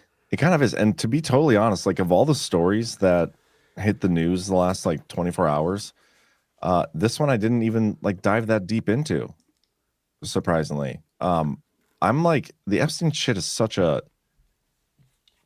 rug. A rug. Yes. It's a rug. Cam was talking about the magic carpet rides. It's kind of the magic carpet ride of the info war. Yeah, like it really the is. One that keeps coming back. The rug that never ends. It's a never-ending rug. And CanCon was all in on this rug, but he was exposing like some of the hypocrisy and stupidity. Yeah. The Democrats essentially good takes. For sure. The Democrats posted like 3 emails from the Epstein estate that mentioned Trump. Like Trump is not part of the emails. He is just mentioned in the emails from this author or journalist, Michael Wolff, or I don't even know what the guy is, Michael Wolff. And then Epstein, I think Ghislaine Maxwell's in there. And they try to take it out of context and make it look like it's a bad look for Trump. But then the Republicans on the Oversight Committee come out and they're just like, well, we're just going to give you the rest of the 22,000 emails, which I'm wondering why they didn't give us the rest of the 22,000 emails right when they got them in the first place. They only did it in response to the Democrats putting out selective, whatever. It's all very stupid. But yeah, the Democrats thought they were going to capitalize on some of this Epstein narrative against Trump. Republicans saved the day in a weird way, but yeah, it's a big nothing burger against Trump, as it has been. And honestly, we are yet to see a single ounce of evidence that the Epstein files is what we thought it was in the first place. That's the part that I keep coming back to. I know there's a story last week where Epstein was tied to Israeli intelligence. I thought we already proved that and knew that. But that's circulating. And now this stuff, I mean, I don't know. It's just not that, doesn't get me all that hot and bothered anymore. It's a rug. Yeah, I would agree with that, but I actually found this one kind of interesting, almost because of that. This is probably the first time I've ever said this on the show, but I think CanCon was making some good points earlier today. What were his points? He was basically, I didn't watch Badlands Daily. I asked him what he was saying on Badlands Daily, but I know a lot of people, they were featured this morning. Was it Chris that was with him? Yeah, I watched a little bit of it too. And I do remember thinking like, yeah, that makes sense. Yeah, I went back and forth with him a little bit after that show. And he was talking about how this looks like on the surface when you're just skimming through what's being alleged here. You're like, oh, they're trying to make Trump look bad, which is obviously true. The media is picking up on this and trying to make Trump look bad, right? In the context of Epstein. But in the context of the emails themselves, his point was that it made him think of Trump being an informant. And I totally agree with him. Yeah. A couple of quotes that are from this. So in an email exchange... Sorry. Before you even get there, didn't we already know he was an informant? Well, we knew in the, was it 20, I don't know what year it was, in the Virginia Giuffre trial or investigation. I don't think he was classified as an informant, but everyone in this community has seen the infamous video with her attorney who said that Trump was like very forthcoming and very helpful with his information on Epstein. So this is all tying back to Epstein and Maxwell's days around Mar-a-Lago, where it seems very clear that whatever we think the truth is behind the Epstein op, there was an op there, right? How far did that op go? Is the stuff in the drops that's alleged or hinted at really as extensive as people in the truth community think? I don't know. At the very least, what we've been told is that it was an underage trafficking operation that seems to have been designed to compromise elites. What did Trump say about it, though? At the time? Trump said it was a hoax. Like he says the Epstein thing is a hoax, but even that, I think there's a lot of gray area there of what's he saying. He's saying that, he's saying that the Democrats trying to tie him into this sex trafficking ring, that's a hoax. And he could even be saying that the whole Epstein thing to begin with is a hoax in terms of trying to ensnare people like him and other powerful people into this blackmail ring. So, I don't think that him calling Epstein's a hoax necessarily means that the Epstein thing is fake. I think that he's saying the modern Epstein story is a hoax. I mean, we've got Netflix documentaries about him. That's one of the biggest reverse indicators you can get whenever the mainstream media is trying to red pill you on something. But I think the context of these, if these emails are real, let's just say that they're real emails, they imply two things. Or three, maybe. One, this absolutely was an operation meant to ensnare powerful individuals for the purposes of blackmail, right? If you look at one of the early quotes in this, in an email... Yeah, share my screen? Yeah. I'm using the Zero Hedge write-up, by the way, but multiple sources for this. In an email exchange between Epstein and accomplice Ghislaine Maxwell, Epstein notes that an alleged victim had spent hours at my house with Trump. So in the email, he says, I want you to realize that dog that hasn't barked is Trump. Victim spent hours at my house with him. He has never once been mentioned. Police chief, etc. I'm 75% there. Obviously, it's difficult to know all the context of what he's talking about there. But the tone of that implies Epstein had somebody in rooms with Trump with the purpose of getting Trump to say things, right? That's the most classic version of a honeypot that you could have. And whatever he's trying to get out of Trump, it seems apparent that, according to him and Maxwell, he didn't get it. He's never gotten it out of Trump. Now, I don't know what he could be referring to there. Information... compromising material is kind of the first thing I thought of. So I think the starter here is that Epstein and Maxwell were definitely trying to compromise powerful individuals. And I do think we can get caught into a little too much opposite game where just because the story the Democrats and the mainstream media are telling about Epstein is not true doesn't mean there was nothing to the Epstein op.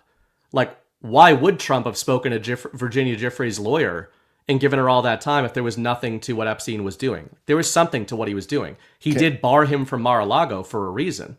Yeah. I mean, it could be trafficking. And this is the part that, like, whenever this gets brought up and I give my side of things, people get upset with me. But I'm just asking legitimately, like, even in the chat here, John, this is from Shireve, longtime commenter. Good to see you. John, the whole thought obviously isn't a hoax. Not sure how you came to that conclusion. That's what Trump has called it a hoax. Much like he called Russiagate a hoax.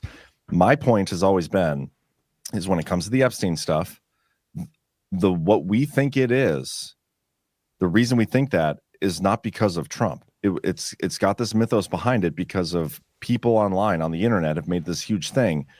And yet we have, if we're being honest with ourselves, being realists, and this is not me blackpilling, this is me being the realist. If we're being honest with ourselves, have we seen any evidence of the blackmail ring side of this thing?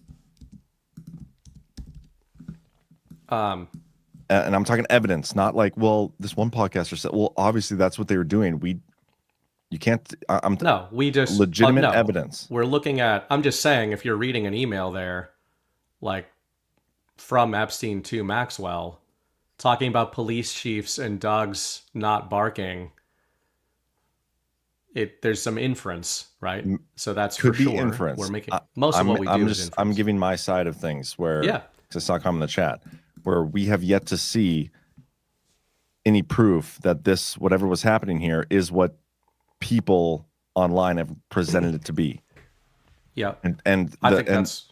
And the 1.2 about Trump is Trump has never been the one to bring this up on his own, like he does with, and anytime he's the, like, one of the narrative setters. He sets the narrative for so many different things. He has not once set the narrative about what the Epstein files are.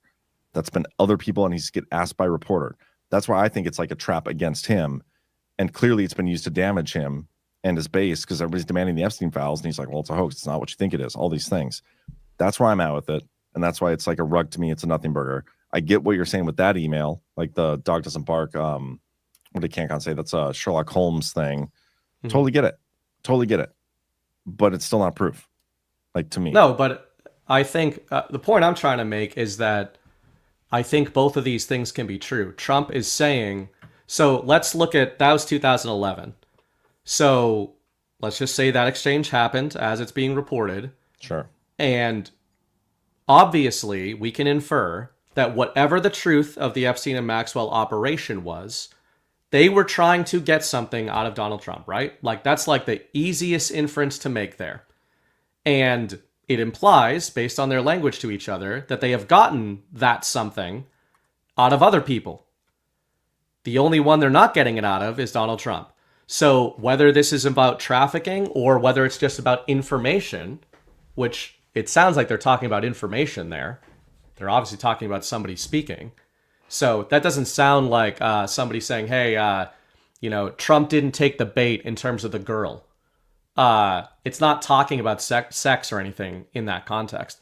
It is talking about information, which in this community and from the Q drops, etc., a lot of people in this world focus on the sexual nature of honeypots, right? They focus on that side of things, which is a real thing. If you get a dignitary in a compromising position, especially with an underage girl or something like that, obviously you can use that for leverage.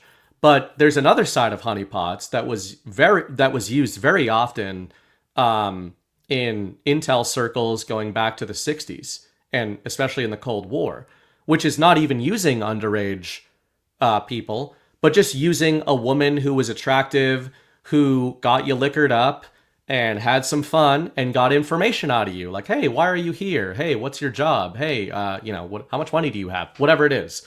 Like, to me, when I think of what are they after with Donald Trump, that the context sounds like that. Like, Trump didn't say anything that we can use here. But that's a side point. I think that if Trump is saying, okay, the whole Epstein op circa 2011, because they were trying to get close to him, and Trump acknowledges this by saying that he booted them out of Mar-a-Lago for a reason, right? Like, I don't think it was just because this is inference, I don't think it was just because they were making advances on girls at Mar-a-Lago. I think it's probably, why were they doing that? And if they're sending emails to each other in 2011 about trying to get something out of Trump, Trump probably knows they were trying to get something out of him. So he distanced himself from them. They were trying to get close to him. He doesn't want to be close to them. So that's kind of a hoax. An operation is a hoax. They're trying to get something out of him. They're presenting a front to Donald Trump that is false. I think it's also true that, to your point, a lot of the modern mythos behind what the Epstein op is, we do not have confirmed. I fully agree with that. So for the sake of argument, let's say that it's not indicative of the truth of the Epstein op. Then Trump can also not be lying by saying it's a hoax, right? It's like he's saying these fuckers tried to compromise me in 2011, so they're pulling a hoax then. And since that didn't work, they meaning the whole media apparatus, has concocted this whole mythology around Jeffrey Epstein specifically to tie me into it, which I think is more what you're suggesting. That seems to be what Trump is suggesting by a lot of his posts, if he's not just purely rugging everybody, saying it's a hoax. I guess the point I'm trying to make is that it could simultaneously be true that Epstein and Maxwell were intel operators attempting to compromise Donald Trump, and be true that a lot of the story we've been told about them is not true and was seeded into the community, right? Because if they couldn't compromise him in 11, based on all that stuff, does the deep state then burn an asset like Jeffrey Epstein and try to draw Trump into the story about this massive cover-up? Because it's certainly kind of what it looks like in hindsight. Yeah, to me, that's what's happening. And this email, I think CanCon made the point this morning that makes Trump definitely sound like an asset, an FBI informant, and that's like what they're discussing here. The Democrats were stupid enough to publish the email where they're like, "Oh, see, look, Trump spent hours at Epstein's house," and they go on. There's multiple. You should go to the next email too. Yeah. So the where's my thing? Yeah, the next section. Really interesting in light of what happened here. In another email between Epstein and journalist Michael Wolff from 2019, Epstein writes that victim Mar-a-Lago, redacted, Trump said he asked me to resign, never remember ever. Of course, he knew about the girls as he asked Ghislaine to stop.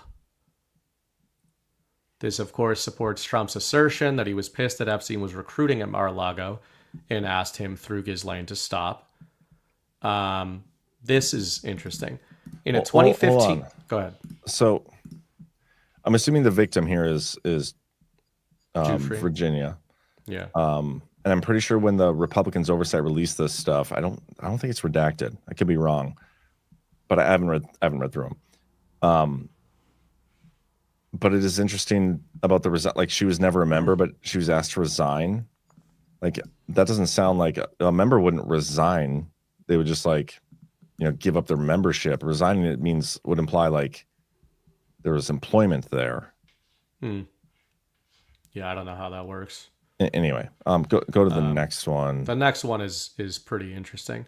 In a 2015 reply to Epstein, months after Trump declared his candidacy for president, Wolff says, quote, "I think you should let him hang himself. Mm-hmm. If he says he hasn't been on the plane or to the House, that gives you a valuable PR and political currency." Because he was there. Because he was on the plane and at the House. You can, not on the island, you can hang him in a way that potentially generates a positive benefit for you. Or if it really looks like he could win, you could save him, generating a debt. Mm-hmm. To me, that's that's blackmail. The surface level here is, this is how blackmail operations work. I mean, he describes it in like the most boilerplate. It's almost surreal seeing like deep state actors use that kind of language with each other in terms of how obvious and direct it is. But I think in the context of this is 2015, then you go back to 2011, Trump didn't bark. The dog didn't bark, right? So they were trying to get something on him in 2011. And they couldn't get anything on him. And in 2015, this kind of tells a story here. This tells a progression. Whoever Epstein and Maxwell were working on behalf of were trying to compromise Donald Trump in 2011. By their standards, they failed to do that. So in 2015, Michael Wolff is advising them, which is pretty strange, and is basically saying, well, you might not have got anything out of him. This is my take. You might not have got anything compromising out of him, but just the fact that he was on your plane and you got him at the house might be enough for us. We might be able to use that. And to one more point on it would be those hanged comms. I mean, listen to that again. I think you should let him hang himself. You can hang him in a way that potentially generates a positive benefit for you, or you could save him, generating a debt. And of course, think about the fact that Epstein hung himself. Like, that is and you could go completely bicameral with that. You could look at that and say, I don't think it's a coincidence, first of all.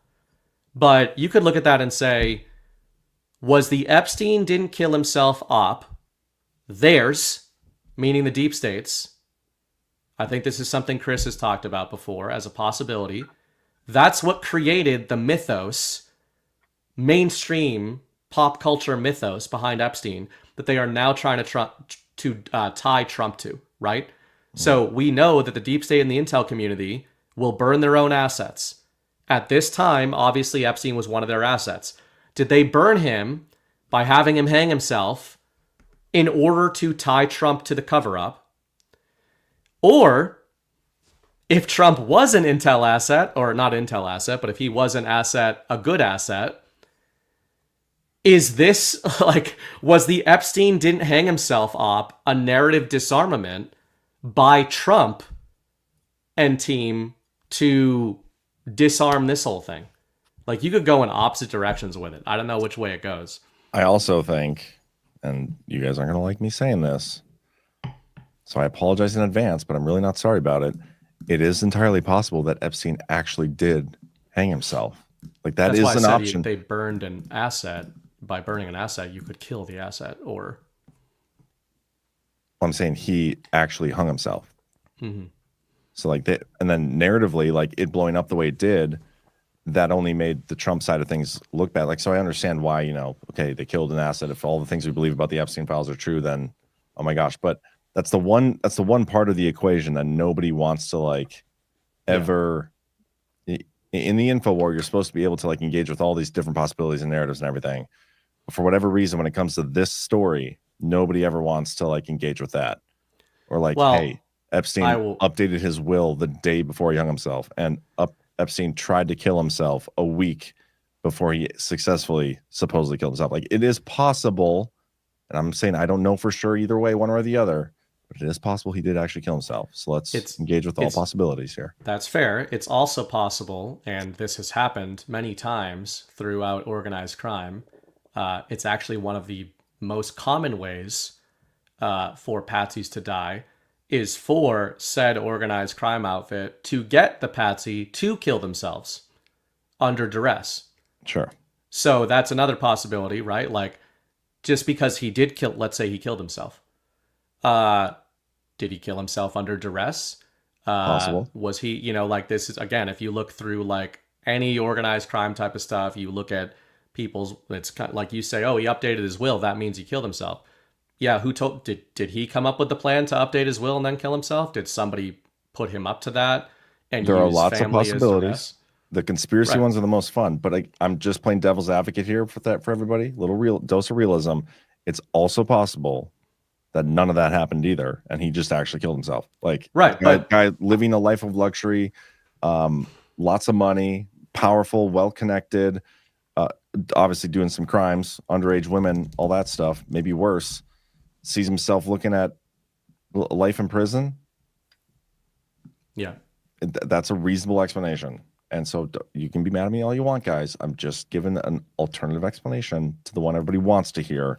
And the reason I'm, like, more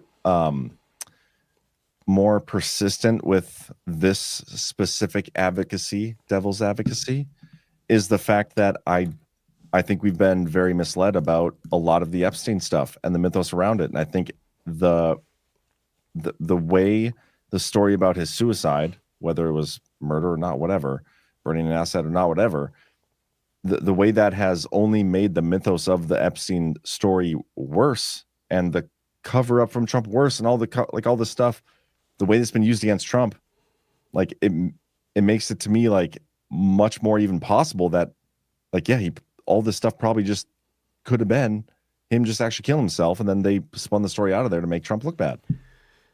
Yeah, I don't know. I think our wires are getting a little crossed because I'm not even. First of all, I don't think he killed himself, but like I'm just putting my cards on the table. I think it's like or here's what I'd say: the footage is missing, right? That we've been through this a million times. Like it is an absolute comedy of errors, for sure, surrounding the fact that we do not. To your point about evidence tonight, right? Let me play devil's advocate.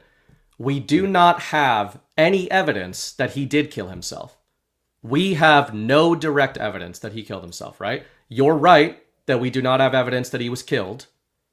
We also do not have any evidence that he killed himself. Yeah. We have as much evidence that Epstein killed himself as we do that JFK was shot by Lee Harvey Oswald.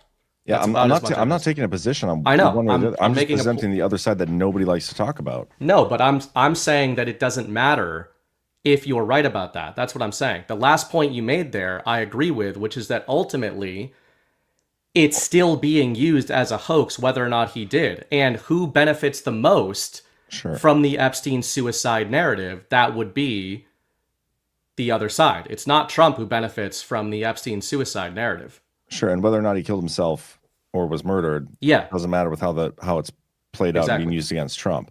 But I just want to make sure. I don't think it matters whether or not he killed himself. I just want to make sure, like, I'm not right about. I'm not taking a position on. Like, I don't care if I'm being totally honest. I don't care whether or not he. And we'll never know the answer. Like, I'm not going to get emotionally attached to a story that we're never going to get the answer to. I'm just saying, like, that's the one side of the argument that nobody likes to. And I will at least put forth those other sides of the arguments, even if I tend to believe the opposite. Generally, just because, like, I think it from an InfoWar perspective, you need to be able to engage with all sides of the equation. I think this is a case where we are coming to the same conclusion from opposite directions, which is what we often do. My point here highly tonight, frictional. Which is good. My point is what you ended on. My point is that it literally does not matter if he killed himself or not. Yeah. And if you argue that he didn't, you're falling into the op. Like, if if you're focusing on that he killed himself, I think you're falling into the op. And I also think if you're focusing on trying to play devil's advocate that he did kill himself, you're also falling into the op.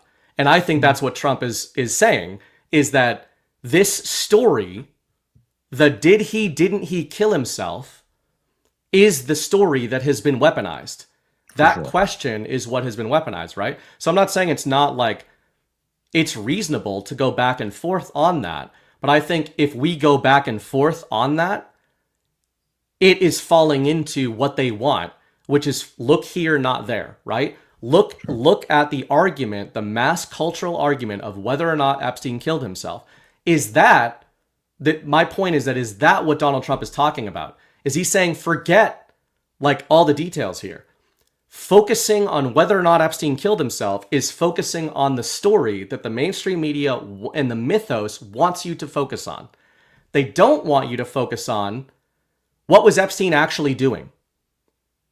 And there's all this mythos around what he was doing, but we can see here, based on these communications, he clearly was trying to compromise Donald Trump, and now the story of his death is like it's like the ironic encapsulation of what Epstein was trying to do back in 2011 and 2015. He was trying to compromise Trump, couldn't while he was alive, but either somebody behind him or him accidentally, by dying, has managed to a lot of people to ensnare Trump in this whole Epstein narrative. So it's just, that's what, I don't know like what the truth is here, but what I find most interesting about especially Michael Wolff's framing there is that Epstein dying, however he died, is ultimately being used by the media to leverage Trump or to attempt to leverage Trump.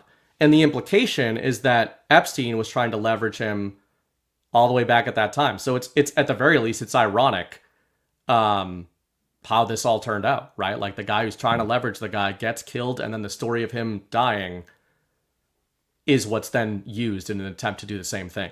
Yeah. Yeah. I mean, I think so. I think I kind of agree with you, but I'm not going to say I agree with you. I think the whole thing, I think the whole Epstein thing has become retarded, and it's been retarded since Pam Bondi said she had on her desk. And it was probably retarded before that. And it's been a rug this whole time. And if you're going to engage with it, you got to at least engage on all sides, not just the sides that feed your confirmation bias. That's my point. Yeah. And Rebel Nader, by the way, since you said it 14,000 fucking times in chat, I am aware that it's a Sherlock Holmes quote. John said it was a Sherlock Holmes quote. We talked about that 20 minutes ago. But, you know, if you want to keep shouting that into the void, Rebel Nader's cool shit. So. He watched my show. So super cool. Yeah. BB, you're on edge. You went people from... if people call me an idiot over and over and over again in the chat, I'm allowed to respond. That's the way it goes. Hey, I know. Rebel Nader's real cool, but you wouldn't say that shit to me in person. So I'm going to respond this way if you say it to me in chat. And I promise you wouldn't say it to me in person, because nobody ever has that comes to these things after talking that way in chat. Well, now I feel like I have to call you an idiot in person. Just playing. I'm just saying. We should talk about horses again. Yeah. Or something. That's what started. It started all. I had to get mad to get over the stroke symptoms. Yeah. I don't like it when you're angry. I'm not. Just I'm not a angry. troll. I'm righteously. And he's not even a troll. He's a good dude. I think. I guess I don't know him. He could be a troll. I would say that trolling is usually an attempt to be funny rather than saying you sound uninformed 15 times in a row. Well, you did sound a little uninformed there. For like, I agreed for a little bit. I was like, man, BB sounds a little uninformed about this. But you saved yourself, I would say. You know what's interesting about the Sherlock Holmes thing, and this might have been me setting myself up for more comms. You calming yourself again? Decoding yourself? The origin of the quote was in Silver Blaze, wherein Sherlock Holmes investigates the theft of a racehorse and the murder of its trainer. Does he solve who killed him? Oh, I haven't even gotten to that yet. Oh, so you haven't even read the book. Holmes notes that the guard dog, which should have barked at a stranger, did not make a sound. The dog's silence indicated that the thief was someone it knew well, leading Holmes to the criminal. So, do we think who in the email said that? Was it Epstein himself? Epstein, Epstein was the one who said the dog that didn't bark. So Epstein was into Sherlock novels, or is that like a very popular saying? The dog that hasn't barked. It's that popular, but anyway, the Epstein stuff. Curious. Supposedly, what's his name? Tim Burchett. He came to the House floor tonight and was like, "Let's release everything we got," and then all the Democrats or something voted against it, or the whole. It's all political theater. Trump called it a hoax, and when Trump calls something a hoax, like he does the Russiagate stuff, we don't have to take him at face value. I get that. I've said that a million times. But I'm like, on this one, I haven't seen anything to say it's not a hoax. Whatever that even means. That can mean something differently to everybody, and that's totally fair. But I see it as some sort of fabricated narrative warfare weapon that is being used against Trump. And so the best way to like not allow it to have the effect that it's intended to have is to not engage with it. But if you're going to engage at least fairly. That's what I said earlier. It's all retarded though. What the fuck are you talking about?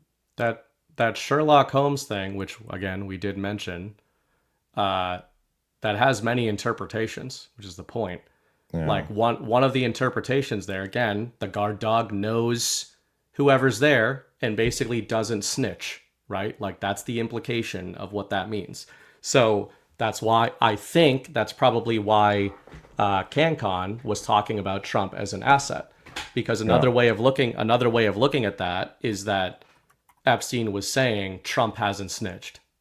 Yeah, and I think he's right about that, the asset thing. But I think we already knew that. You know, like that's we assumed that he's been an asset in multiple regards, going back to Atlantic City when he was building his potential casino there, him and his father, and the work they did with Comey and so whoever, again, the I think band. those are saying the same thing, even though Rebelnator does not.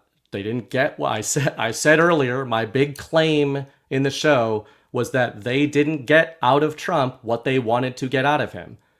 Because if he was an asset working against him, they didn't know in 2011, obviously. So Stop it's picking the on same Revelator. No, Revelator, stop existing. on whoever for I a want. minute. If they deserve it. Okay, I just It is what it is. I just want everybody to. I just want some unity, man. That's all I want. You just want unity? I just want some You were unity. talking about friction. Some friction. I brought some friction to the show, and you're like anti-friction now. No, friction is like honest debate. You were angry. You were an angry elf, and I don't like angry BB. It's my secret cap. How about we do the rants and stuff? Move past the Epstein. Fine. Do you want to go to the boost? There's one more story I wanted to talk about, but I can't remember what it was. There's something that happened today. I'm trying to figure out what it was. Kash Patel's girlfriend is suing like everybody. Oh yeah. Who isn't these days? Yeah, right. Who isn't? Who's she suing? She sued Kyle Seraphin a while ago, and now she's suing what's his name? No, I can't remember. Hold on. I'm gonna figure it out. What's his girlfriend? Kash girlfriend? He's like a guy. I want to say this guy, Elijah Schaffer.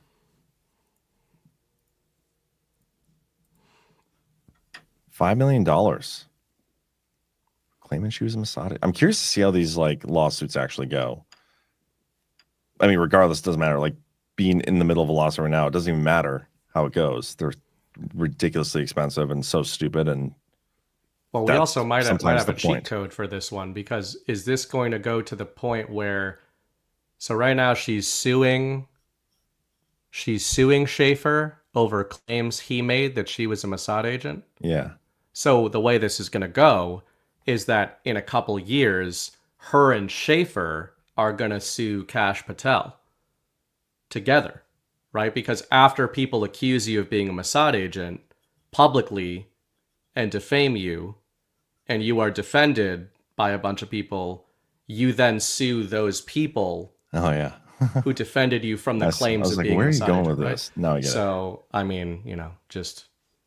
Yeah. Which is something. Yeah. Anyway, I'm not going to get sued by her. Yeah. Sorry, let's just tab those up that I covered today. But that was not the story I actually wanted to dig into. Anyway, let's just do that boost if you got it pulled up. What do we got? Lionheart, $100. Welcome back, guys. Hope Gart was off the charts. I really liked the DPH discussion you had while you were there about waking the normies. Personally, by now, if they haven't awakened, not even the NYC Clown Show will. God bless. AFC. That was a fun. Thank you, Lionheart. The live Garts are always special, fun. It was funny because I was like, I didn't think it was a bad show, but I just didn't have any opinion on it. And like everyone came up to me and was like, that was the best DPH ever. So that's good. They're always a good time, especially if you can never make it to an a espresso martini. Yeah, if you can never make it to a Gart, fantastic. But if you can make it to a live DPH at a Gart, it's even better. They're a good time. All right, we got 1027JS, a fellow North Dakotan, Heck yeah. who sent $20 over and said thanks with a period, which feels a little passive aggressive, because on November 10th, 1027JS sent $20 boost over and said thanks guys, period. Oh wait, that was for a different show. I'm all mixed up now. Huh. No, I'm so confused. to baseless conspiracies, they said thanks guys, and for DPH Wednesday they just said thanks, period. Well, she's probably thanking me then. Mm-hmm. Not both of us, and definitely not you. So just a little. So thank you, strange. Joe, my fellow North Dakotan. North Dakotans stick together. Boston sucks. How dare you? Patriots 8-2. Yeah, what the hell's Bruins going 7 on in a there? row. I'm back on the Bruins train. I was saying they were going to suck this season. That's out. You're just a brilliant sports rank. So you said the Patriots were going to suck this year too. Everybody would agree. No, I said they were going to be mediocre this year. I thought they were going to be better than 4 wins, but I did not think they were going to be leading the division at week 10 or whatever it is, 11. Hope you guys in Buffalo enjoyed your little 15 minutes of losing, not even at the Super Bowl level, because you're going to be back to the suckitudes soon enough. I would make a bet that as long as the Bills have Josh Allen, they'll probably beat the Patriots in the playoffs when they meet. I bet they'll be like the new Aaron Rodgers, except he won't win a Super Bowl. I'm not. Don't bring it. I'm just specifically talking about Josh Allen. No, I just mean narratively. It'll be like Patriots. He's so good. He's amazing. He just not even getting into that. I'm just saying that as long as the Bills have Josh Allen, they'll probably beat the Patriots in the playoffs most of the time. Think so. If the Patriots make the playoffs, I'm not sold on Drake May. Really? He's good. I'm not sold on. He's young. Haven't seen the it factor yet.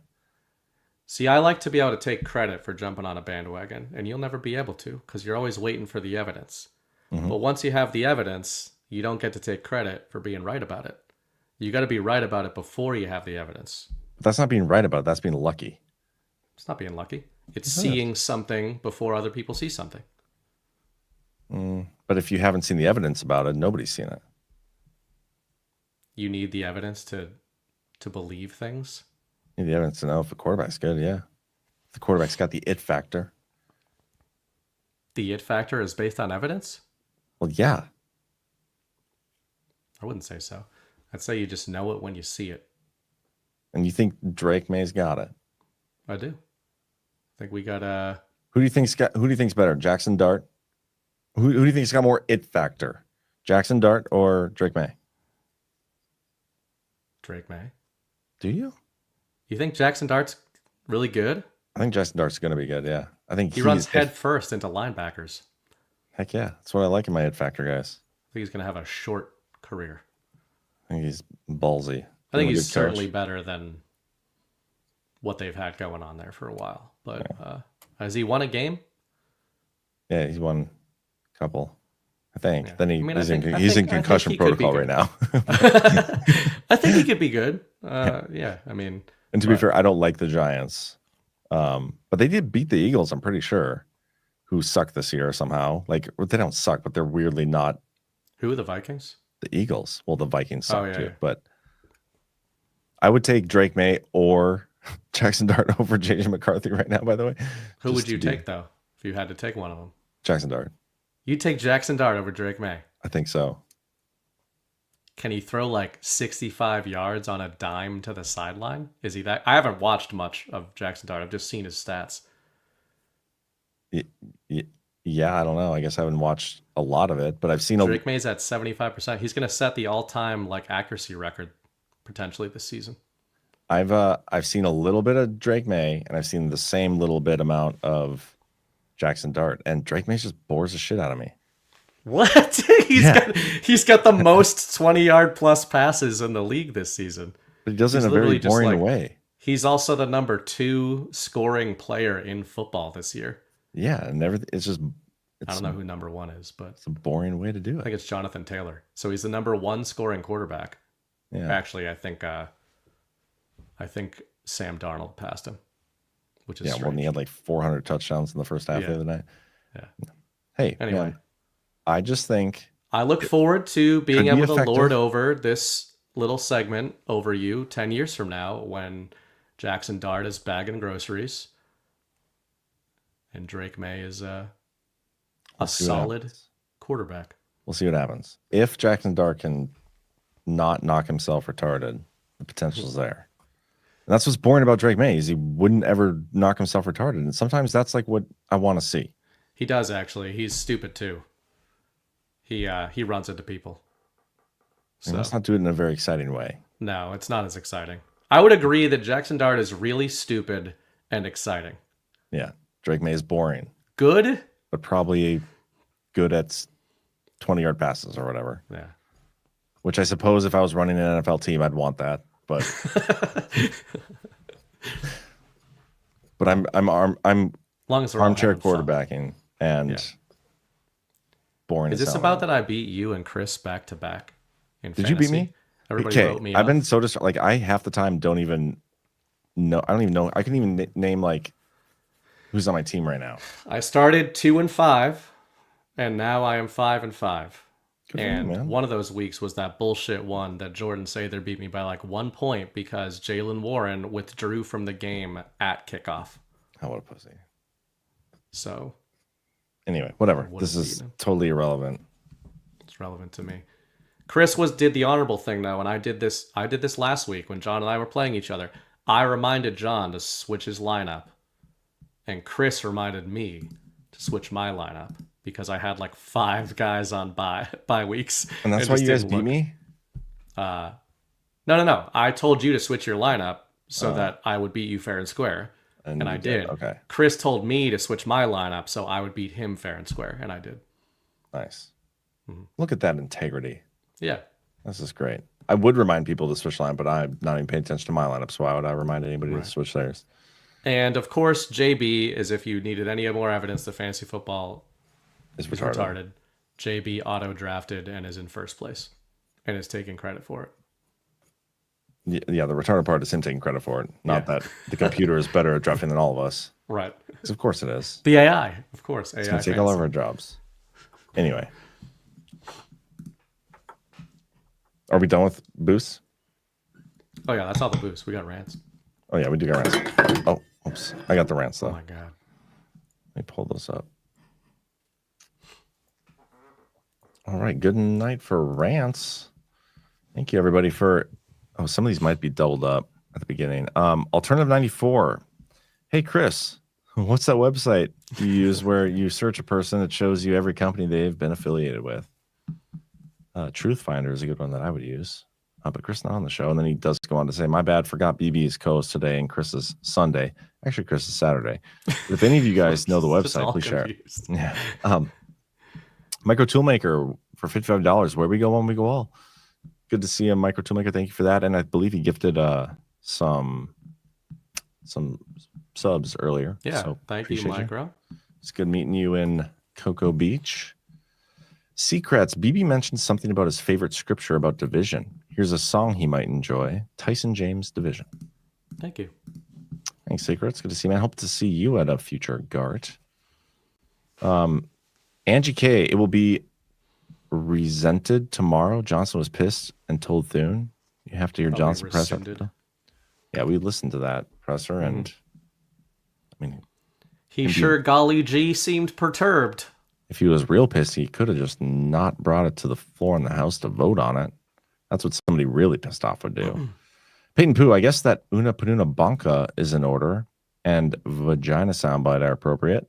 Oh, and love all the Badlandia and the creators. Thank you. I do have an Una Panuna.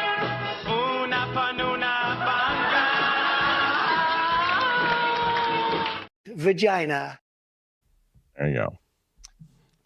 You shall receive. Red Pilled American 21. The ickiest part about this is they all now get heads up to destroy their evidence in future investigations that are actually warranted. Or they get paid $500K to go up the rest. Yeah, that's another aspect of it that we didn't even talk about. Is just the idea of them being notified in the first place. That's so stupid. Keith Higgins says, Burning Bright smell burning toast? No, not right now. Because I think that's a sign for whatchamacallit? Carbon monoxide. We got Babbage 3 leaving us a GART meme. Oh, this is great. The horrors persist up. That's a good one.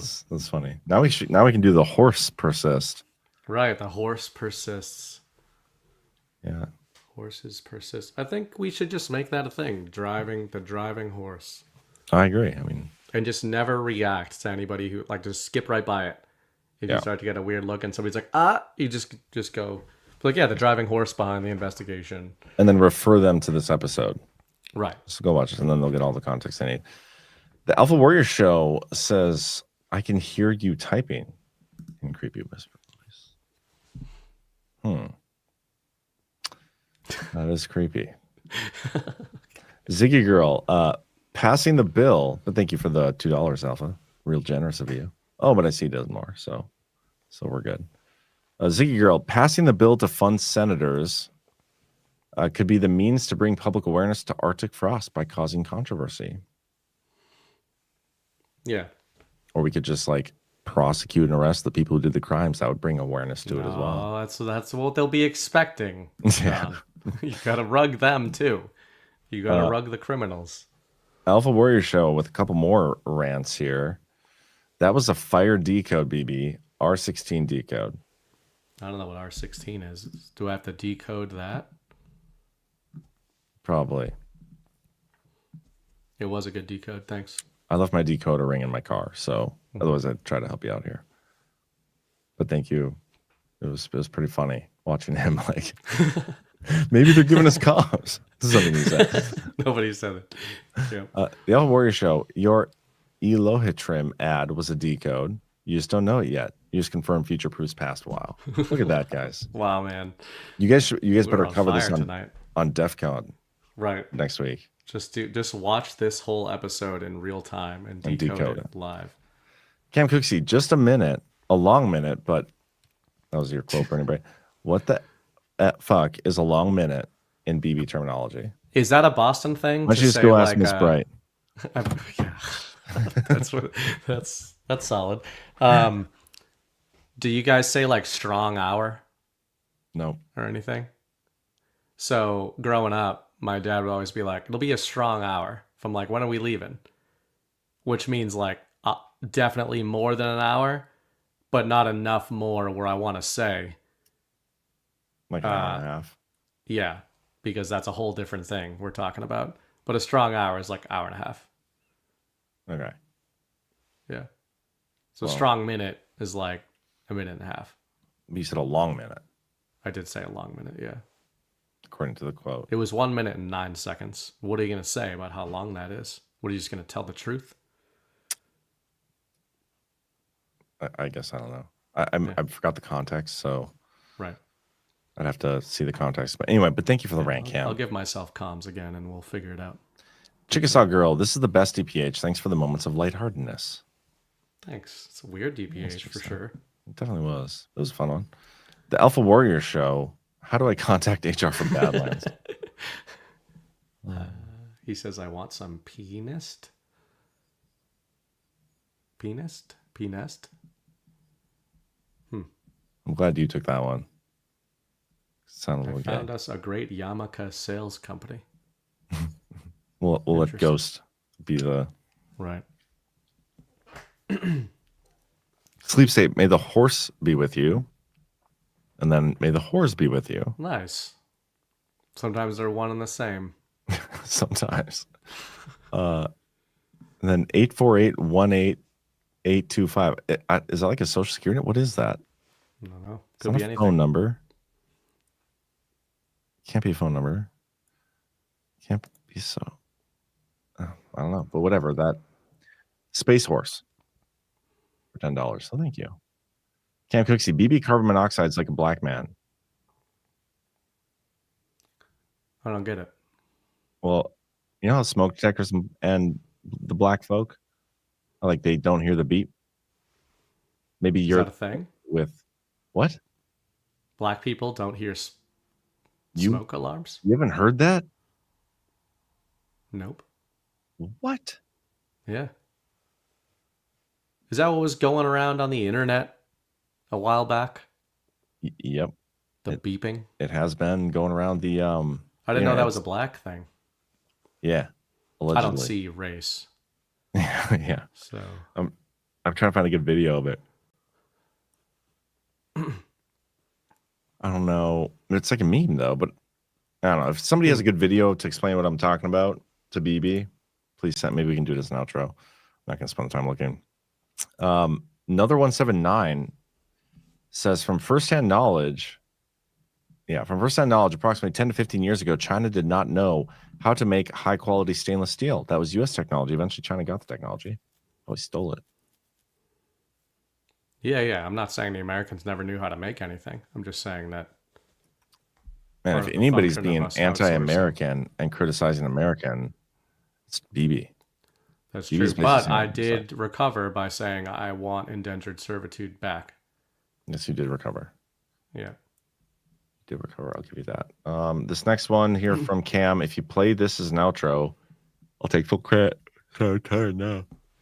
I'll take full credit for the jeers, and you can have the credit for the cheers. Best Gart so far, 18-second clip, and here it is. 33,000 emails. Where did they all go?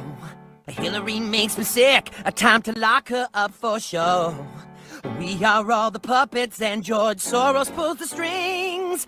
Pizza overlord, the thing. Klaus wrote the lyrics. That's what the kids are all watching these days, huh?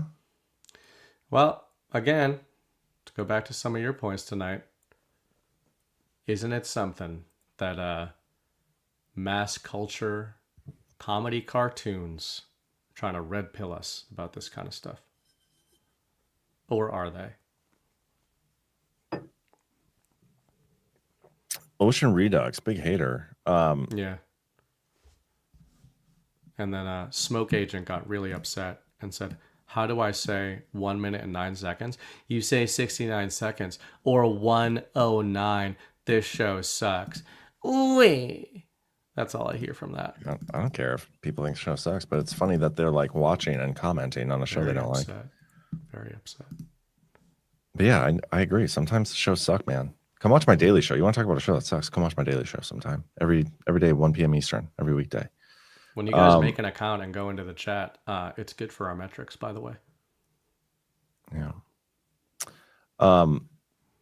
Angie K. No, Ramble on 365. Everything in my life that the government has told me is BS. At 47, I am done with it.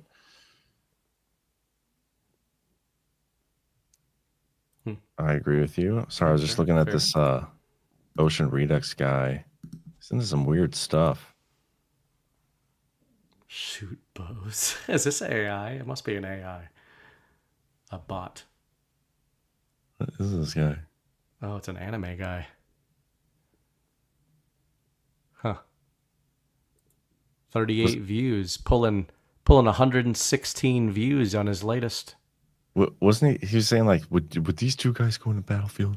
He's got This anime guy picking their would. nose. You can tell because of the anime profile picture. Yeah, man. Anyway, How awesome he is. we'll keep going. Angie K. Virginia's dad worked at Mar-a-Lago. Virginia worked at the spa. That's right. She resigned. Said I'm to not work for AI, but I'm a bald faggot. Angie K. 2011 was when Trump repeated Hillary's question about Obama's birth certificate. Melindy, John-based Colorado rep, that would make a good interview. Check this out. I am looking for good future interviews. I'm hoping to get Matt Gaetz on, not to ask him the tough questions, because I'm going to be emceeing that event that he's speaking at here coming up. 417 Patriots. So happy to catch you guys live. Gart was fabulous. Ryan and I plan to make it to everyone from here on out. It's seriously like a high hanging out with such like-minded people. Love my Badlanders. I'm pretty sure this is the ones with the Rise of Tire tattoos. Correct me if I'm wrong. Oh, they were awesome. But do you remember in the Gart chat when somebody came in there was like, I have this video of my daughter singing Una Puna Banca. Mm-hmm. It was her.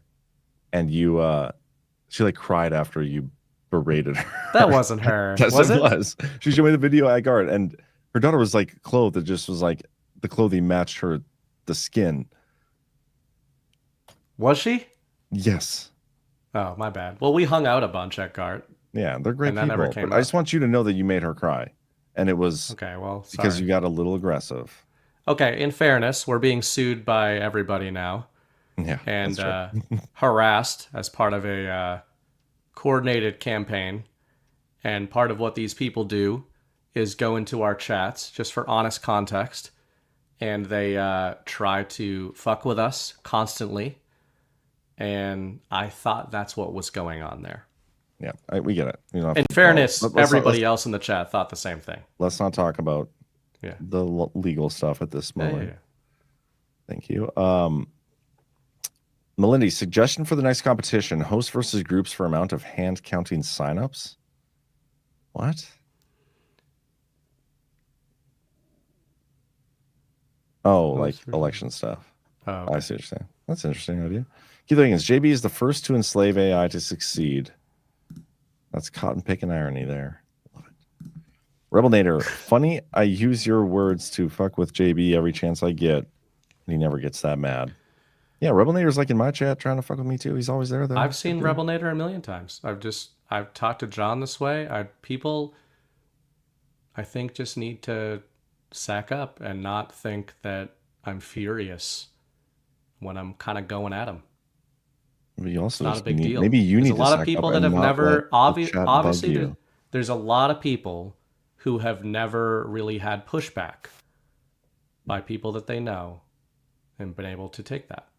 It's not a big deal. Yeah, and we're working on it, BB. One of these days you'll be able to take that pushback. Yeah, I promise. Yeah. One of these days. 417 Patriot agreed about the best DPH. The dirt moments really made me feel at home. I stay in dirt mom brain mode these days. Yeah, this was off the rails, but it was in a good way. Yeah. Smoke Agent says, take my metrics and my money. Love Badlands. All y'all do. Yeah, Smoke Agent's always in the chat. That op went full circle. Yeah, he's good shit too. Yeah, we do have some great people here. We do. We also do have infiltrators and trolls in the audience. It happens, but hey, take what you can get, right? But with that, I don't have an outro. I don't think, unless somebody can find me a smoke alarm video. Completely unprepared. I'm gonna find. Let me find a compilation of this. It's a weird thing to search, like black people smoke detector compilation. I wonder if this is. Oh, it's not appropriate. Did anybody help me out and find me one? No. By the way, is Brad going live tonight? I don't think so. Don't see him scheduled. Don't see him scheduled. All right. Well, come to Gart. Isn't going live. What's going on with that guy these days? He was building all kinds of stuff up in Alaska. He's been sending us videos. Yeah, that greenhouse thing he's doing is pretty freaking epic. Yeah. I'm determined to find a video here, so you're gonna have to wait with me until I find one. I gotta plan out when to switch my batteries out. I hate doing it because all my smoke alarms go off when I do that. I'm gonna have to cut the power to the house. Here we got Snapcake sent one in here. Thank you guys. Hopefully it's appropriate. Okay. Well, this is what they sent in, so we'll see how it goes. But thanks for tuning in, everybody. Hit the thumbs up. I'll be back on tomorrow, 1 p.m. Eastern on the Daily Herold, and you'll be back on Sunday. Who's your guest this week? Ghost. Some Jew talk. Yeah. Well, I'm sure it'll happen. By the way, Mrs. Bright, Ghost drove with Mrs. Bright and I and Baby Bright to dinner while we were at Gart. Mm-hmm. We went to dinner, and she asked him how he liked Richmond, and he proceeded to explain to her for about 15 minutes the civil engineering and layout of the city, like from a top-down view. And at the end of it, she was just like, okay, so like, how do you like it? And he was like, yeah, I like it. We walked back. So that was just a typical Ghost. But we'll talk about that, the civil engineering of Virginia. And yeah, a lot of international stuff going on the last few days. So figured we'll get some Sovereign Bro. We're going to talk about Sovereign Bros on Sunday night, and we're going to talk about the difference between Sovereign Alliance Bros and Our Boys, because there are some Our Boys in the news, and there's a big difference. That's what you say you're going to talk about, but I have a feeling. Yeah, that's the plan. But like Richmond, the best laid plans from a city planning perspective don't always come to pass. That is true. Anyway, let's close out the show. Hit the thumbs up, and we'll see you next time. Here's the meme everybody's talking about. This is a meme. This is, like, there are videos out there. I can't find them right now. like minutes long compilations of black people just doing videos and stuff, and they can't hear or notice that there's a fire alarm chirping in the background that needs to be replaced. Anyway, have a good night, everybody. I don't know why, but I am offended. First off, that's hella ignorant and stereotypical. I get it. I could take a joke just like the next person. Like, I understand, like, this is like a joke. It's supposed to be funny. But I really think we should take into account the stereotypes that really harm our community. No, because what?